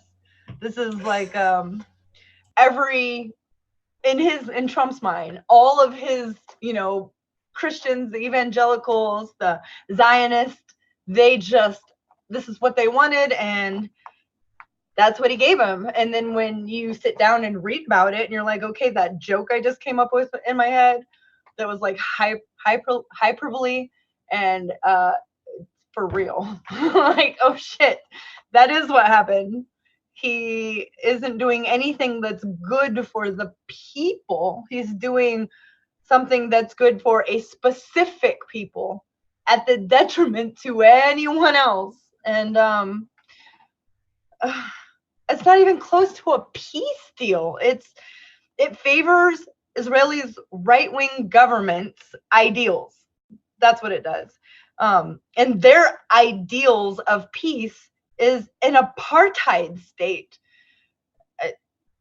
I don't know. There's not another word. It is an apartheid state. It helps Christian Zionists and Jewish Zionists and the right-wing government in Israel. I know that because of this peace deal, I hate even calling it that, the Israel thing with Trump, he has gotten so much funding from Christian Zionists in this country. It's gross. These are people, they want to bring on the biblical apocalypse. They want this to happen. They want rapture to happen. They need America and Israel to be in war, in battle with Iran. They need this to happen on like biblical proportions so that Jesus can come back and the end of the world, apocalypse, can come. They are doing God's work. They are helping the prophecies of their holy book come true, which is fucking scary. And I don't know. I don't know. I don't think that if you care about your brothers and sisters, the humans on this planet, you cannot be okay with this Israel-Palestine deal. It's not what's fair is fair. It's an apartheid. When one side isn't asked about the agreement until it's ready to be signed, that's right. not really a peace deal. No. That's a peace order. It locks in the apartheid. That's what it does. So it would be peaceful on Netanyahu's right-wing government side, because then they would have policy written down that shows their superiority. Then they could have the peace of knowing it's a done deal. You are over there below us. It's not okay. I can't even believe we're having this conversation in 2020. I can't even believe this is okay with any of my fellow brothers and sisters in this country. Like, are you okay with that? Like, let's say you don't know anything about it. Well, then don't make a decision. I don't know. Don't have an opinion. Go learn more. And if you learn more and you make sure that you are fact checking the information that you're coming, in contact with, consume it and make a decision by putting yourself in the people's shoes that you're reading about. I don't think it's okay. I don't think it's okay. And making it the law, the policy of the land to put a big old approved stamp on apartheid, just gross. It's so beyond us as civilized people. It's just, and the people that want this to happen, they're so gross. They're so gross. Agreed. Sorry, that might sound rude, but that's just. It's not rude. Supremacy is gross of any kind. If you think because I am fill in the blank, I am better than all that whole group over there. That's gross. Yeah. Yes. Yeah. And again, this is like, I might just have to adopt this from Tom Steyer. Good job, Tom Steyer. Narrative creates policy. And when they made this awful deal, and one of the things that I had heard is that the Palestinian leadership was like, fuck no, click, don't want to deal with this. Then the right wing spins it like, oh, they don't even want to come to the table. Mm-hmm. They weren't invited to the table. They were just invited to just sign this, please. Yeah. And when that's not said, it makes the Palestinians look worse than they already look, because that's just how we paint them. There are Palestinian children in prison, in jail right now, and no charges have been filed. And they've been in there for 18 months, 24 months. No charges. That stuff happens everywhere. So you could say, well, why aren't you mad about it there? I'm mad about it there as well. Promise you. Promise you. I'm just saying, you're saying the only democracy in the Middle East and blah, blah, blah, blah, blah will live up to those standards. And I feel the same about America. We need to live up to our standards. So believe me, it's a blanketly, everyone should be doing better. At least not hurting people. I'm not okay with the hurting people. All right. He claimed that sanctuary cities, blah, blah, blah, fill in. I'm sure you understand. But there is currently zero evidence that crime in non-sanctuary cities is any different. Like, it's not an immigrant riddled area has so much crime, and that's why we have zero evidence of that. That is the boogeyman on TV. It's quite the opposite, actually. So evidence shows us that immigrants are less likely to commit crimes than U.S.-born citizens, and this evidence is straight from the conservative Koch brother-funded Cato Institute. Zenga! Yeah. Yeah, I do have a little bit more on this. You do have. I do have. Jody Jones was another guest. For real? Huh? Is that for real? Jody Jones. Okay. He's the brother. Another CNN picture here. Yes. He was there. I guess I just don't say it out loud. Yeah. I just read it. So that's him. He was also invited, and I have no ill feelings towards this man. His brother was someone who was killed by an illegal immigrant, the one that I haven't really looked into. But it's someone was released because of sanctuary city law stuff in California, if that part's even true. I think it is. And he went on a crime spree for 24 hours. And one of the people who was killed was this man's brother. It's a horrible story. Yeah. Fucking that is incredibly horrible. Yeah, he was a horrible monster. Yeah. And kudos to Trump for inviting this man to the State of the Union, because he's good at that. Yeah. Like, just how he good at TV. What? Yeah, no kidding.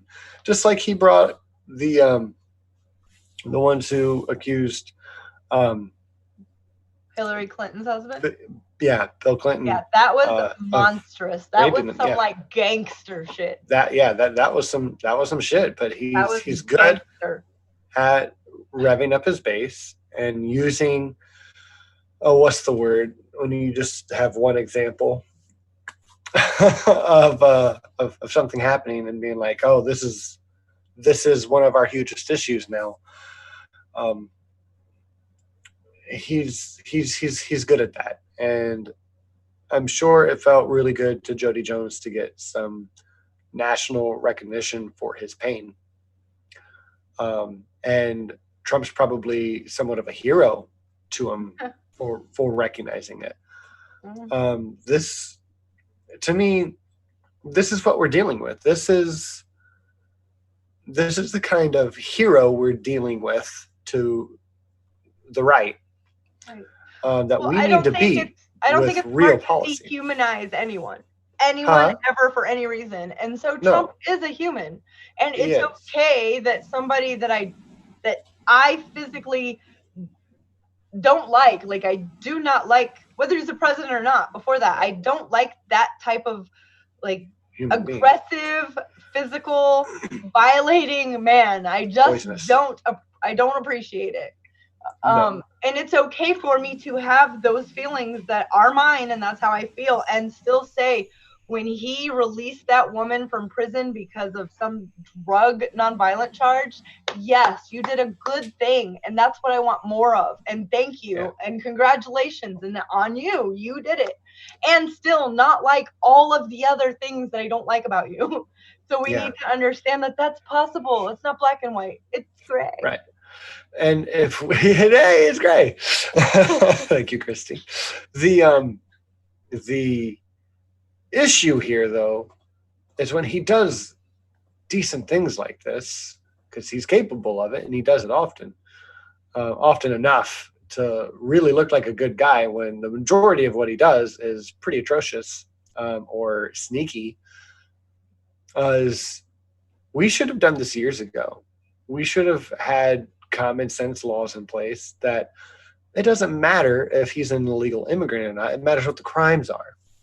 It doesn't matter whether he is an illegal immigrant or not. If he's a citizen and they're doing, excuse me, atrocious crimes, you dish out appropriate punishment, whatever society agrees that is.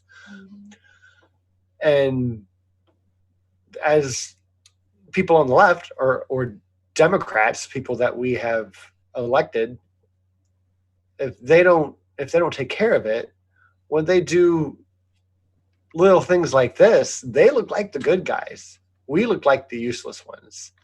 Because the Democratic Party is the closest to the party we have in power, closest to us, and it's nonsense, and it's aggravating. Well, the numbers do not back up that way of thinking. And as someone in the skeptic community, as someone who really likes to know what guides us, what we believe in has merit, that, we can say this is why we believe it and this is how we know it to be true. Those things are important. And the numbers just don't back up this view of a minority. It just doesn't. And this guy was a bad person. This guy did get in illegally. This guy did slip through the cracks, which means that we need to have a more comprehensive situation down there. We need to have more judges. We need to pay them well. We need to have more paralegals. We need to pay them well. We need to have childcare so people can go build their lives around the border and have complete communities where there's a lawyer's office and daycare and education. And I just see a humanist way is better. And this guy was a bad guy. Yeah. I agree. Yeah. I agree. He did do those things and he was an illegal immigrant. Okay. But the numbers don't back it up that this is what is happening. That happened there and has happened. There are 370 million of us here. Many of them are immigrants or of immigrant descent. We all are, at some point in our history, immigrant descent, unless you are a Native American, unless you are indigenous to this land. So I think that really made me mad that, I hate that whole sanctuary, like you're a criminal and you're hybrid, you're helping hide a criminal, and it's very takes hyperbolic. the humanity right away. You know, we have mothers with their children running into churches because they're terrified. And 200 of the people that got sent back last year have been killed, raped, beaten, disappeared. And in their statements, they said, if you send me back, I will be beaten, raped, dismembered, disappeared. It all happened. So I think we need to take this stuff seriously. And there's no reason to give huge bank bailouts and huge tax giveaways when that tax is not going to make a difference in their day-to-day life. It's not like, oh, I felt that chunk I didn't have to spend. They don't feel that. I think that that could be spent to making our country actually the best at things. So there's my point of view on that. Trump claims that ISIS caliphate has been 100% destroyed under his administration. I was like, what? Really? No. In fact, shit. No. No. I don't even. Why would you? Oh, God. In fact, ISIS remains an active threat in Syria, as Trump's very own defense secretary said last month. Like, so when he was the first one to come up. Also, about half the territory taken from ISIS. You guys watch Jim Jeffries? I love him. Is hilarious. So, almost half of the territory taken by ISIS occurred under the previous administration. So there's that. The bipartisan warmongering has had my stomach in knots. There's a part during the State of the Union where the Cheeto McTweeto points to Venezuela's president, and every corporate shill of a human being stood up and clapped at this fake coup d'etat. He didn't even do a coup d'etat. Like, that failed. So your failed takeover wannabe, you can't just say you're president, because if Nancy Pelosi just said she was president, like, can you imagine? Oh my God, it would be so bad. I was playing in the live chat. Are you at the Juan Guaido part? I am. Because I was so goddamn mad at that part. It just turns my stomach, because you're okay. There is a democratically elected president who is supported by the majority of the people, and you're just discrediting all of that because you're able to choose a few problems that have been there that your sanctions haven't helped. Other things have gone wrong. I'm not saying it's just the sanctions. I'm saying those don't help. They really did make the most vulnerable suffer more.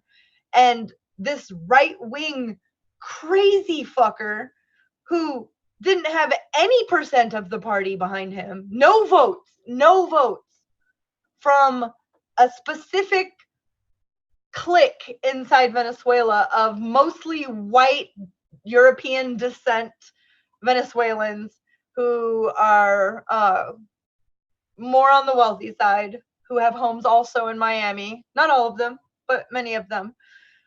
They are the minority, and he declares himself president. And I hate that my whole government stood up and applauded that, because that is insanity. Nancy Pelosi didn't move faster. No, she was just any other fucking point. She got up faster than Pence. Right. I think she might have clapped before Trump. It's disgusting. It was very disgusting. I was very, furious.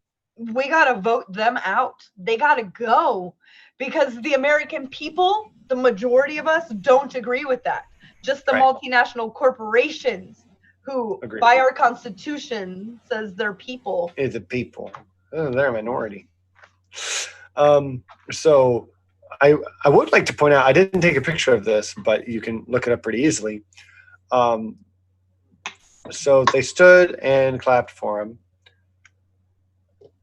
and how they have the name and who they are on the what's that called? The Patron. It's called something down there. That bar below. I don't remember. Christy's just laughing at me struggling. Bitron? I want to say Bitron. Cytron to Tron. I don't know. Something Tron. I think it's Tron. Here, I'm just talking about Tron. But the robot. I failed. I'm sorry. Someone help me. That's not even important. The thing is, down below, it said Juan Guaido, opposition leader, or something opposition leader. It didn't say president of Venezuela. Like, we know better. We don't actually refer to him as the president, but Donald Trump specifically said multiple times, "Thank you, Mr. President. Thank you, Mr. President, for being here. Take this back to your people, Mr. President." Like, yeah, I hear you. You got to understand that guy that Trump's calling Mr. President helped our government remove all of the gold and bring it away from Venezuela. Venezuela does not have access to any of its gold. Britain has much of it. We have it. We have sanctions. They don't have medicine. It's for why? Because they want the resources which are inside the sovereign country to benefit the people of said sovereign country.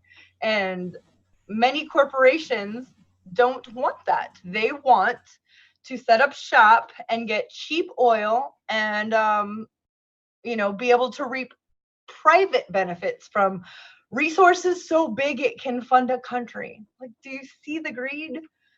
So we say that they're a dictatorship and they're death squads and all of the things that actual Reagan did to Central America. So sad. It's exhausting sometimes. Yes. We got the Iowa Caucus, and it's. Give me just a second. As long as that. All right. Well, I'm going to tinkle real quick. Okay, but you are done with this part? Yes. Okay. All right. So I'll wrap up with a couple things I wanted to add on here real quick. Apologize for making it longer, because I know we're at our usual stopping point. We have one more topic left. So, as I said, I had like 5 examples, more or less, of excuse me, people that Trump brought to the state of the union, which I'm sure was wonderful for these people because they were invited by a very important person in our nation to see something which is still literally historic, right? So we have Jania Davis, if I remember how they said it right. She was a 4th grade student from Philadelphia. More CNN photos. I'm sorry, CNN, for taking your photos. She was invited out to be the example of students who are struggling with school choice because him and Betsy DeVos are for private schools. So they welcome back, Christy. So he had her there. He invited her to give her a scholarship or a grant to let her go to the school of her choice, because that's what that's all about. So again, I think private schools are not a great idea, but it's very nice for that family to get that what they want and then be used as an example of how decent and nice Trump is. Excuse me. Kelly Hake, excuse me, and her son, I forget his name. That's okay though. He shared a letter from this boy's father, when he went to Afghanistan back in 2008, 2007, 2008, saying, I'll be with you. I'll come back home to you, and I'll teach you how to ride your first bike, and we'll play ball, and we'll do this, all the sincere, wonderful daddy things to do. Mm-hmm. And he didn't make it home. He died. His convoy hit a landmine in Afghanistan. As soon as I heard that, I'm like, oh no, I know where this is going. It's very common. And I feel so bad Mm-hmm. for this family, not just because they lost their father, husband, but because they're being used as an example of why it was such a good thing to kill Qasem Soleimani, because he's the one who planted the mines. But if we had competent leaders who didn't send people to Afghanistan when we didn't need them there, ding, ding, ding, ding, ding, ding, ding, it would have happened. It is as much our fault as it is Qasem Soleimani's. And I don't feel like there's any point in my commentary career where I'm going to retract that. No, so I'd like to double down now. With what we know now, with the Afghanistan papers and the Panama papers and what we know about the Vietnam War and the Cold War and the, kill squads, what we know about the military-industrial complex and how things are done. No, we know too much. There hasn't been a point in Afghanistan except for to keep making money. I'm not saying there haven't been gains here or there, but those here and there's could have been done with very small elite group. Yeah, we didn't need to do it this way, and it has cost lives. I think that we've made more enemies than helped. Right. And I think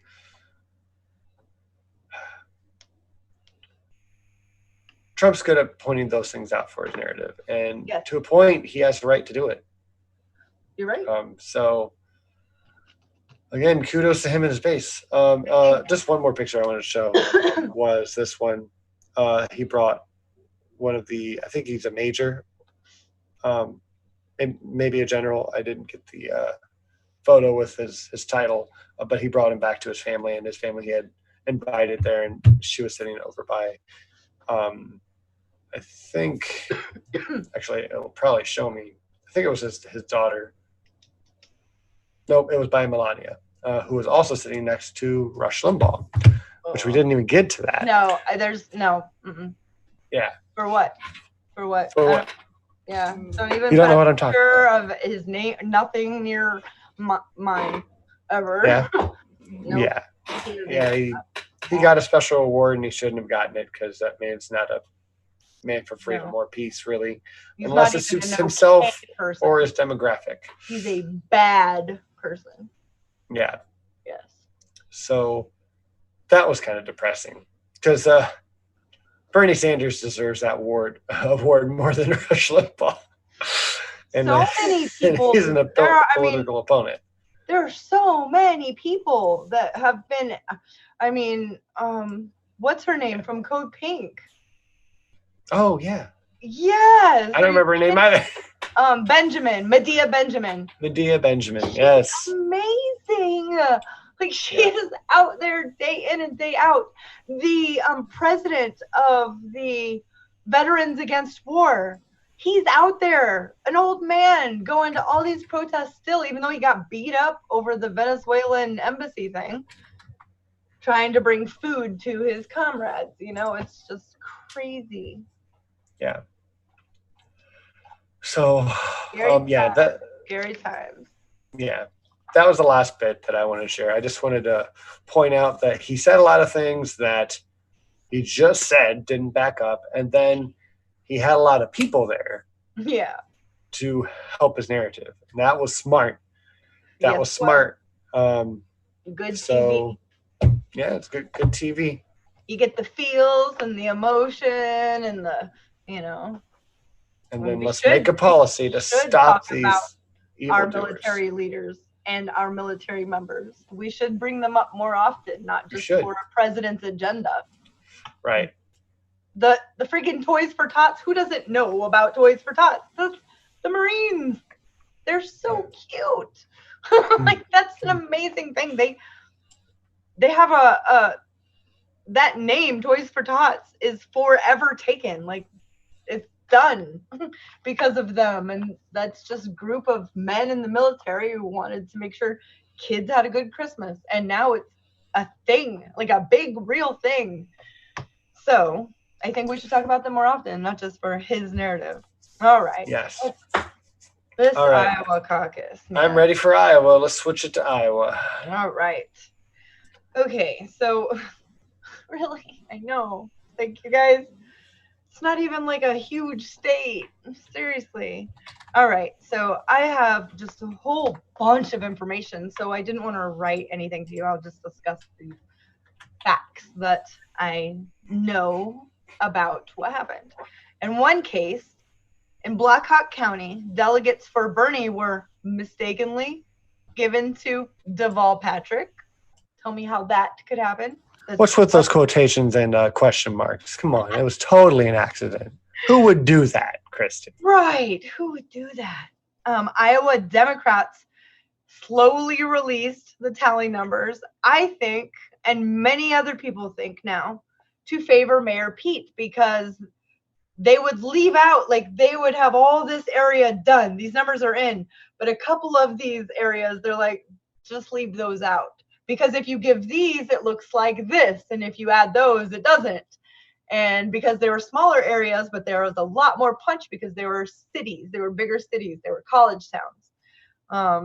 I think, and many others do too.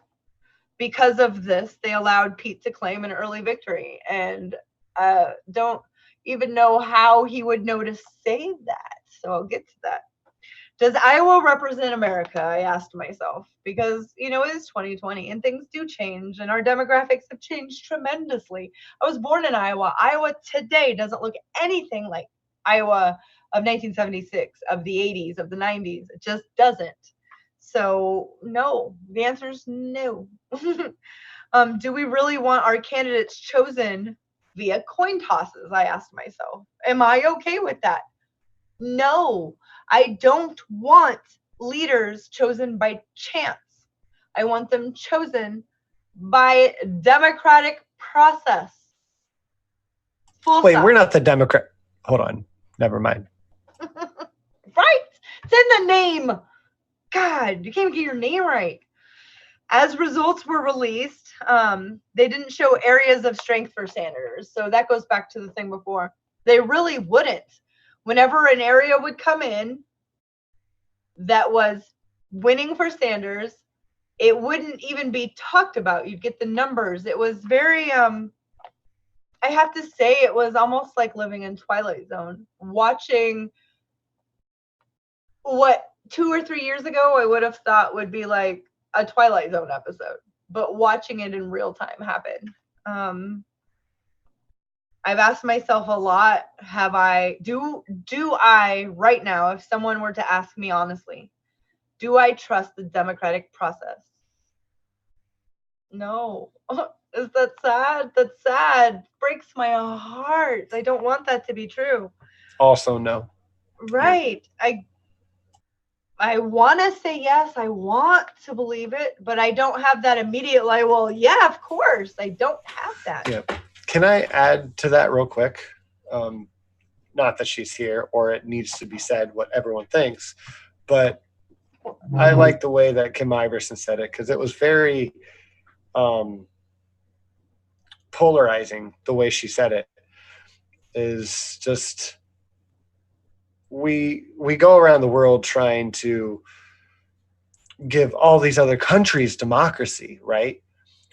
And like we spend a lot of money and might trying to bring democracy around the world, but like where's our democracy, right? Because like right now we don't really have democracy. She was like, what democracy? And then she went on to say, like, what, like, you know, maybe we need the UN to get involved in our elections. Maybe we need, I mean, who's gonna overthrow What's it gonna hurt if nothing was wrong? Right? Let them confirm it. Right. I would That's feel good. so much better, and I can't be the only one that's feeling like that. No, and you're not. And she went on to say, who's going to be the country that comes over here and like overthrows our regime? Because I Right. don't know, I kind of feel like we need it right now. And just like a lot of people are going to hate you for saying that, but and then you got a point. Tulsi Gabbard can just announce that she's president. It's fine. She just is. She said so. Right. If we don't have a democracy, shit like that happens. So, Yes. And I think the way that she said it was really, really good, really fun. No, I second that. Yeah. I second that. All right.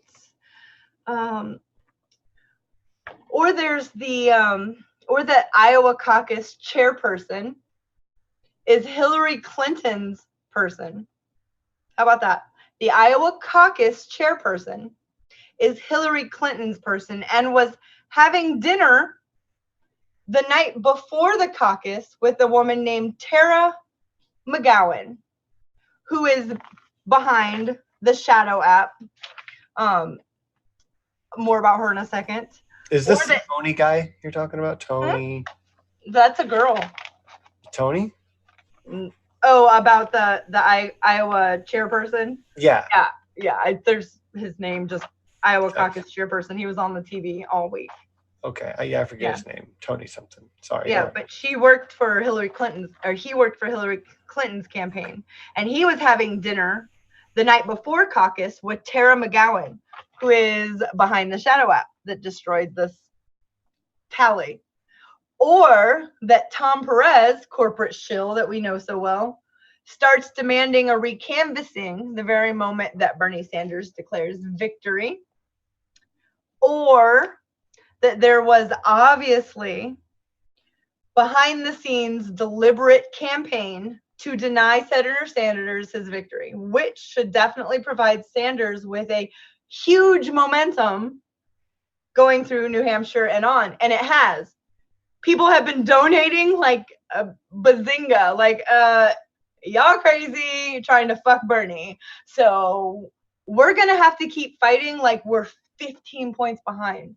Like we're gonna have to fight like we are Biden, okay? Like we're at Biden numbers. We're gonna have to fight like we're way down there all the way to the end. That's just how it's gonna have to be. Yeah. Do you mind if we go back and forth on this one a bit? Because like I also came moderately prepared. Moderately, extremely prepared. Okay, so this Tara McGowan that I was talking about, who is she? Yeah. You might want to ask, since she's behind this Shadow app and the company Ackerman. Well, she is the one who brought us the Shadow app. She's deeply connected to Mayor Pete. Her group has been practicing massive disinformation and campaigns across the country for the past few years, and there is so much evidence in that. And the Gray's Max Blumenthal is the investigative reporter behind this, and it's not just information from this.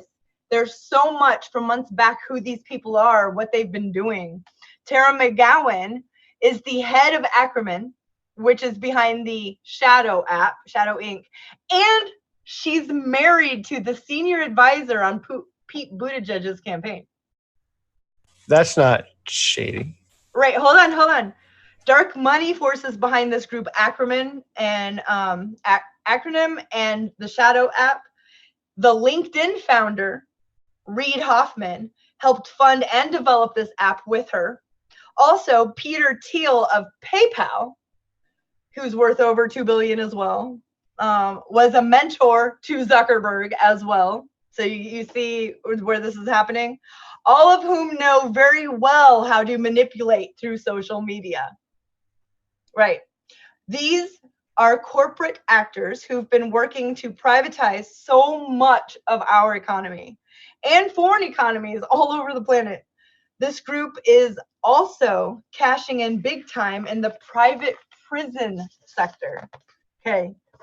Dimitri Melhorn is banking the most profit off of this private prison. Dimitri has used propaganda and misinformation to get centrism talking points coming out of every mainstream medium talking head. He is also part of this group.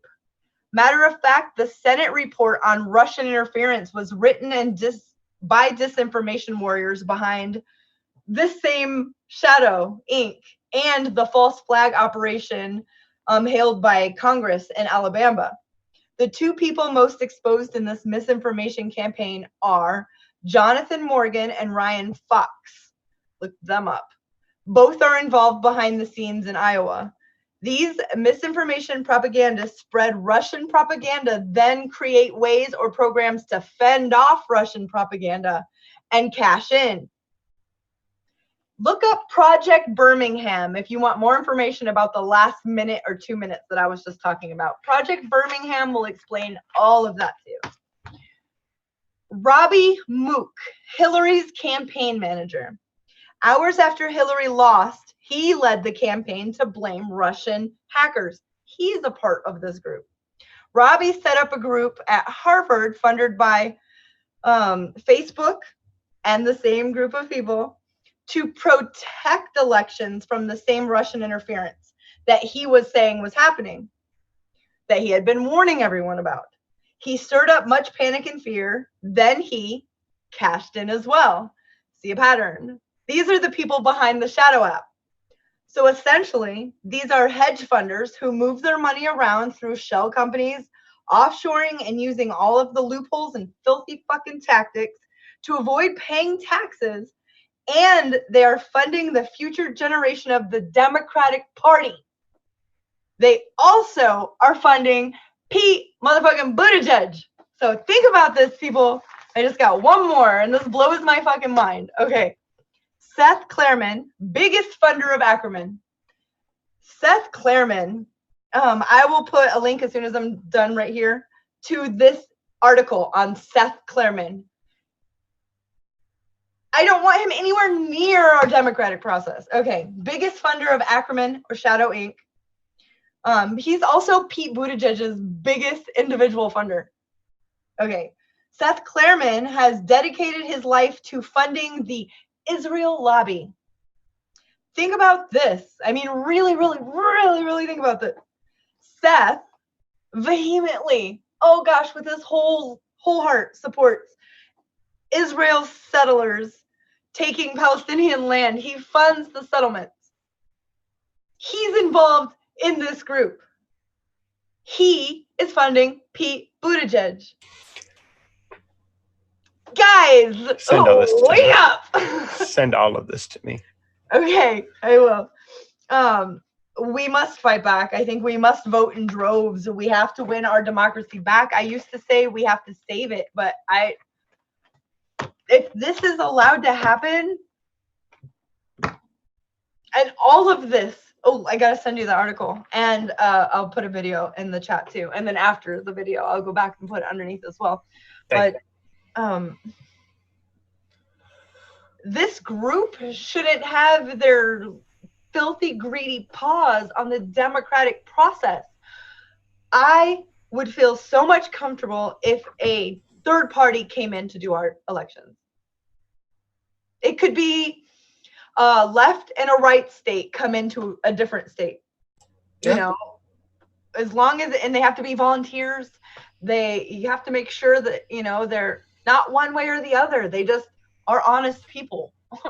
Yeah. Oh, this is crazy.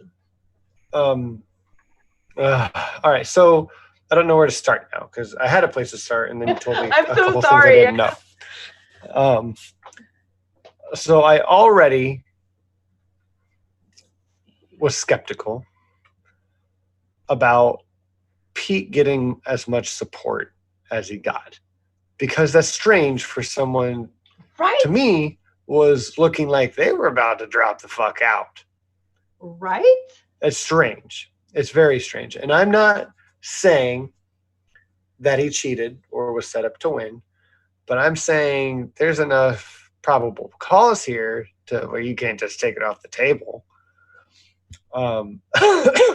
It needs excuse me, to be looked at. It needs to be looked at as deeply as Christy has looked into it. Okay. Or more. It's in the chat, Matt. Click it. Thank you. You're welcome. All right. Cool. Okay. So I have that. The thing that I was going to say already is that without knowing about half of what Christy just said, with the people involved, only about half. It's odd that people who know like social media and are like funding this this shadow app by acronym. It's strange that they wouldn't stress test it, right? Because this They didn't need to. isn't like a community little thing that like a small community will use this app. No, it's a state using it for a caucus, right? So we should probably stress test it. It should probably be able to handle a lot of usage in a small amount of time. So that on its own makes it look weird, makes it look kind of sketchy, makes it look shadowy. Why would you name it Shadow Inc? Like, are you like more? The democracy will be mine. Like, what is right? It's like, but it's comical. This is reality.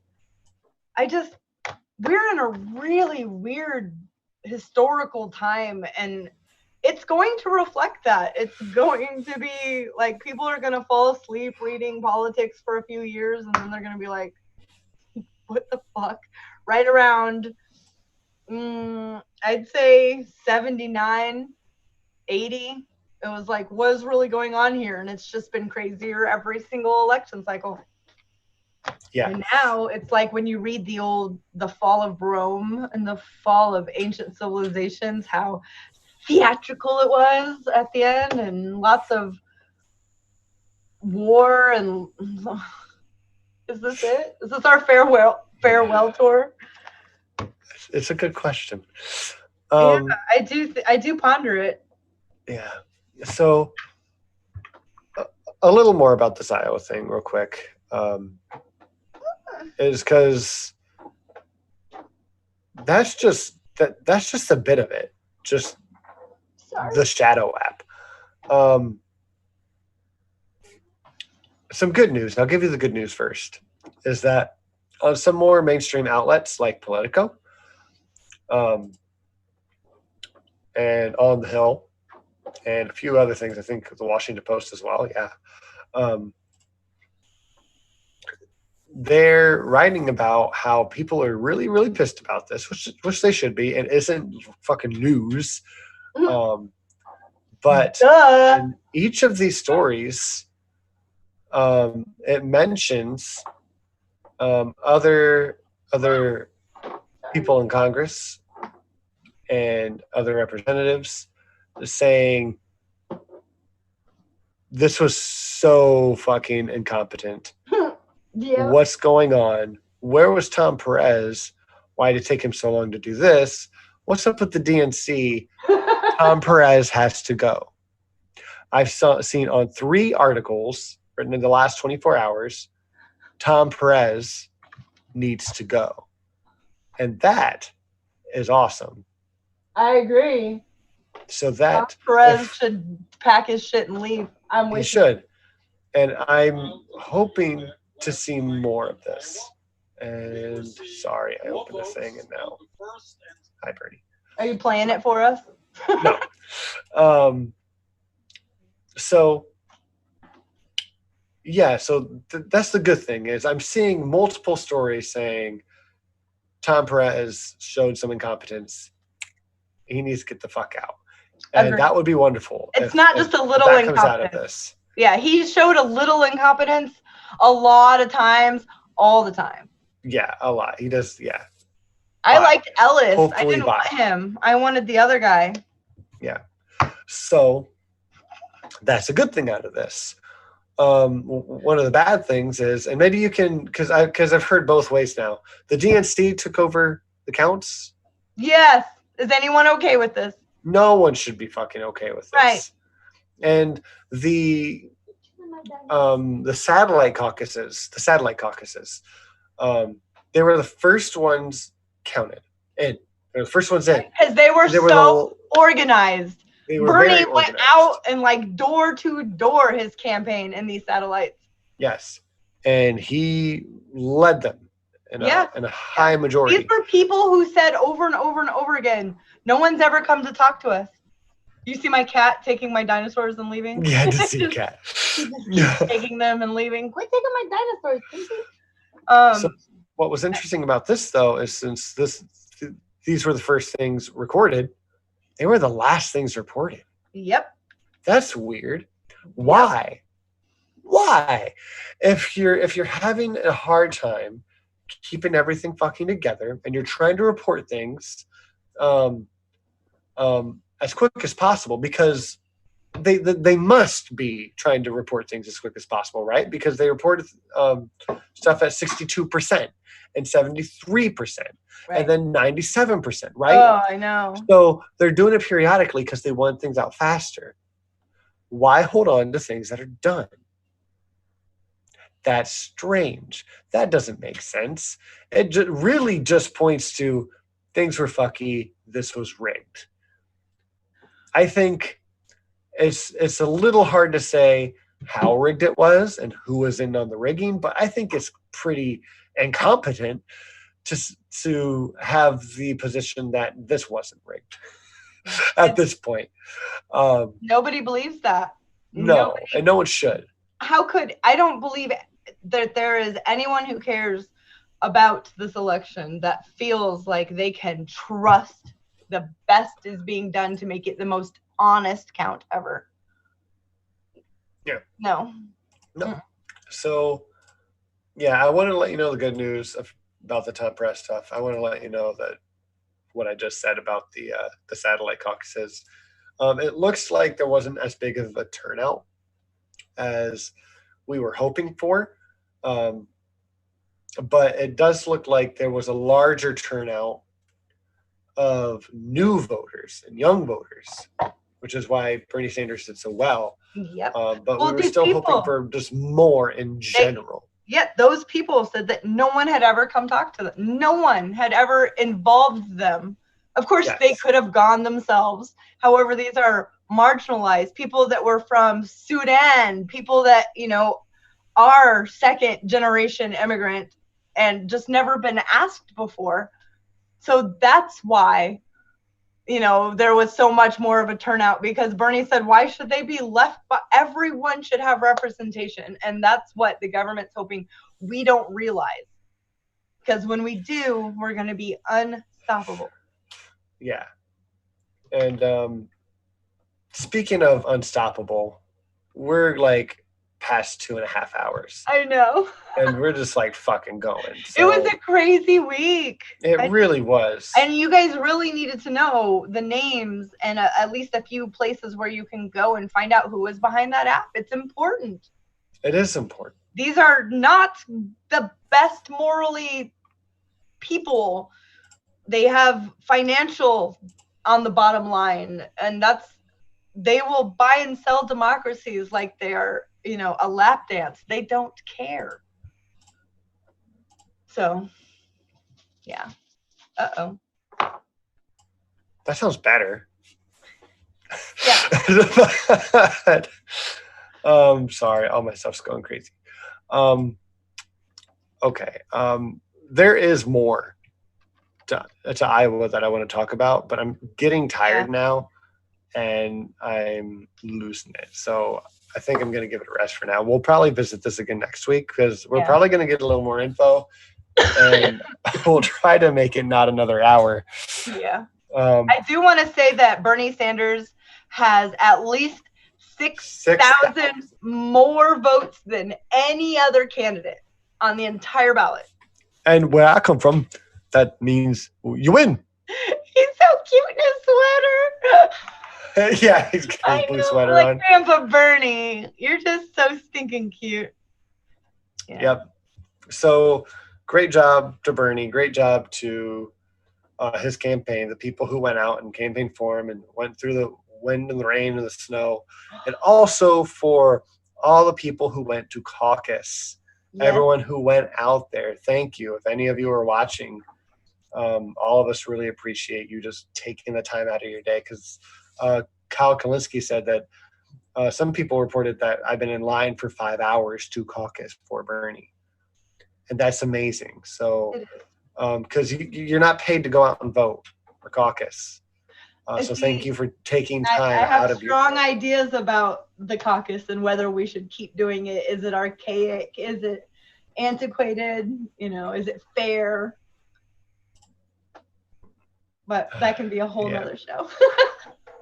I kind of just want to do it now, but yeah, we probably should wrap it up, because we've had Nacha for hours here. He hasn't said a word. He's been encouraging over here in our side. He always is. I don't know about y'all's God, but our Lord and Savior actually talks back. So I don't really know if he exists, because he says he lives in the future, and that's silly. But that's fine. It's probably fine. So thank you everyone for joining us tonight. We really, really, really, really appreciate it. Christy's going to let us know on Twitter probably when that show is with the Progressive Liberal. Progressive Liberal, of course. And then you need to share out a link, maybe again, to your interview with MathPig. Yeah, that was so much fun. We had a good old time. I didn't get to watch it yet. Yes. But I'm excited to see it. We talked about so many things. I'm mad that I didn't get to see it. But yeah, I'm probably going to listen to that one tomorrow. And then I'm going to be on sometime soon with during MathPig, I had mentioned that we're almost to 666, because we were at 661. And I don't know, I guess I didn't know who I was messing with, because MathPig said, hold my beer. And within I don't know, before I could pull up League of Extraordinary Atheists, we were at 666. So I screenshot it, and then I sent it to Matt, and then we and MathPig and Critical Cripple and so many other people. I met new people. We talked for hours. So we were busy for hours. We did an after show, so it is split up. So you don't have to watch the, total silly fest afterwards. But it is available if anybody wanted to cut silliness out and make me go, why did I put that online? But I love you guys, and I'm so glad you came tonight. Let people know that democracy is not a spectator sport, and at the very minimum, as a citizen who already pays for this, your taxes you are paying, and then not even having a say. So you're paying for a service, be a part of it, and at least at very minimum be informed to the best of your ability. Yeah. Yes, I agree. As always. And real quick. Nacha said that Watchtower W on Twitter was our 666th person. They took a screenshot themselves and shared it. I missed it. Pretty ironic. Yeah. Howard.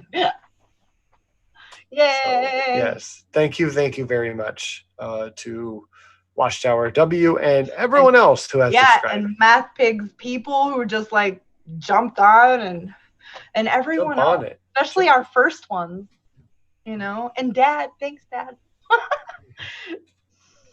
My dad shows up at my streams. I don't know about y'all's, but mine does. Mine does not.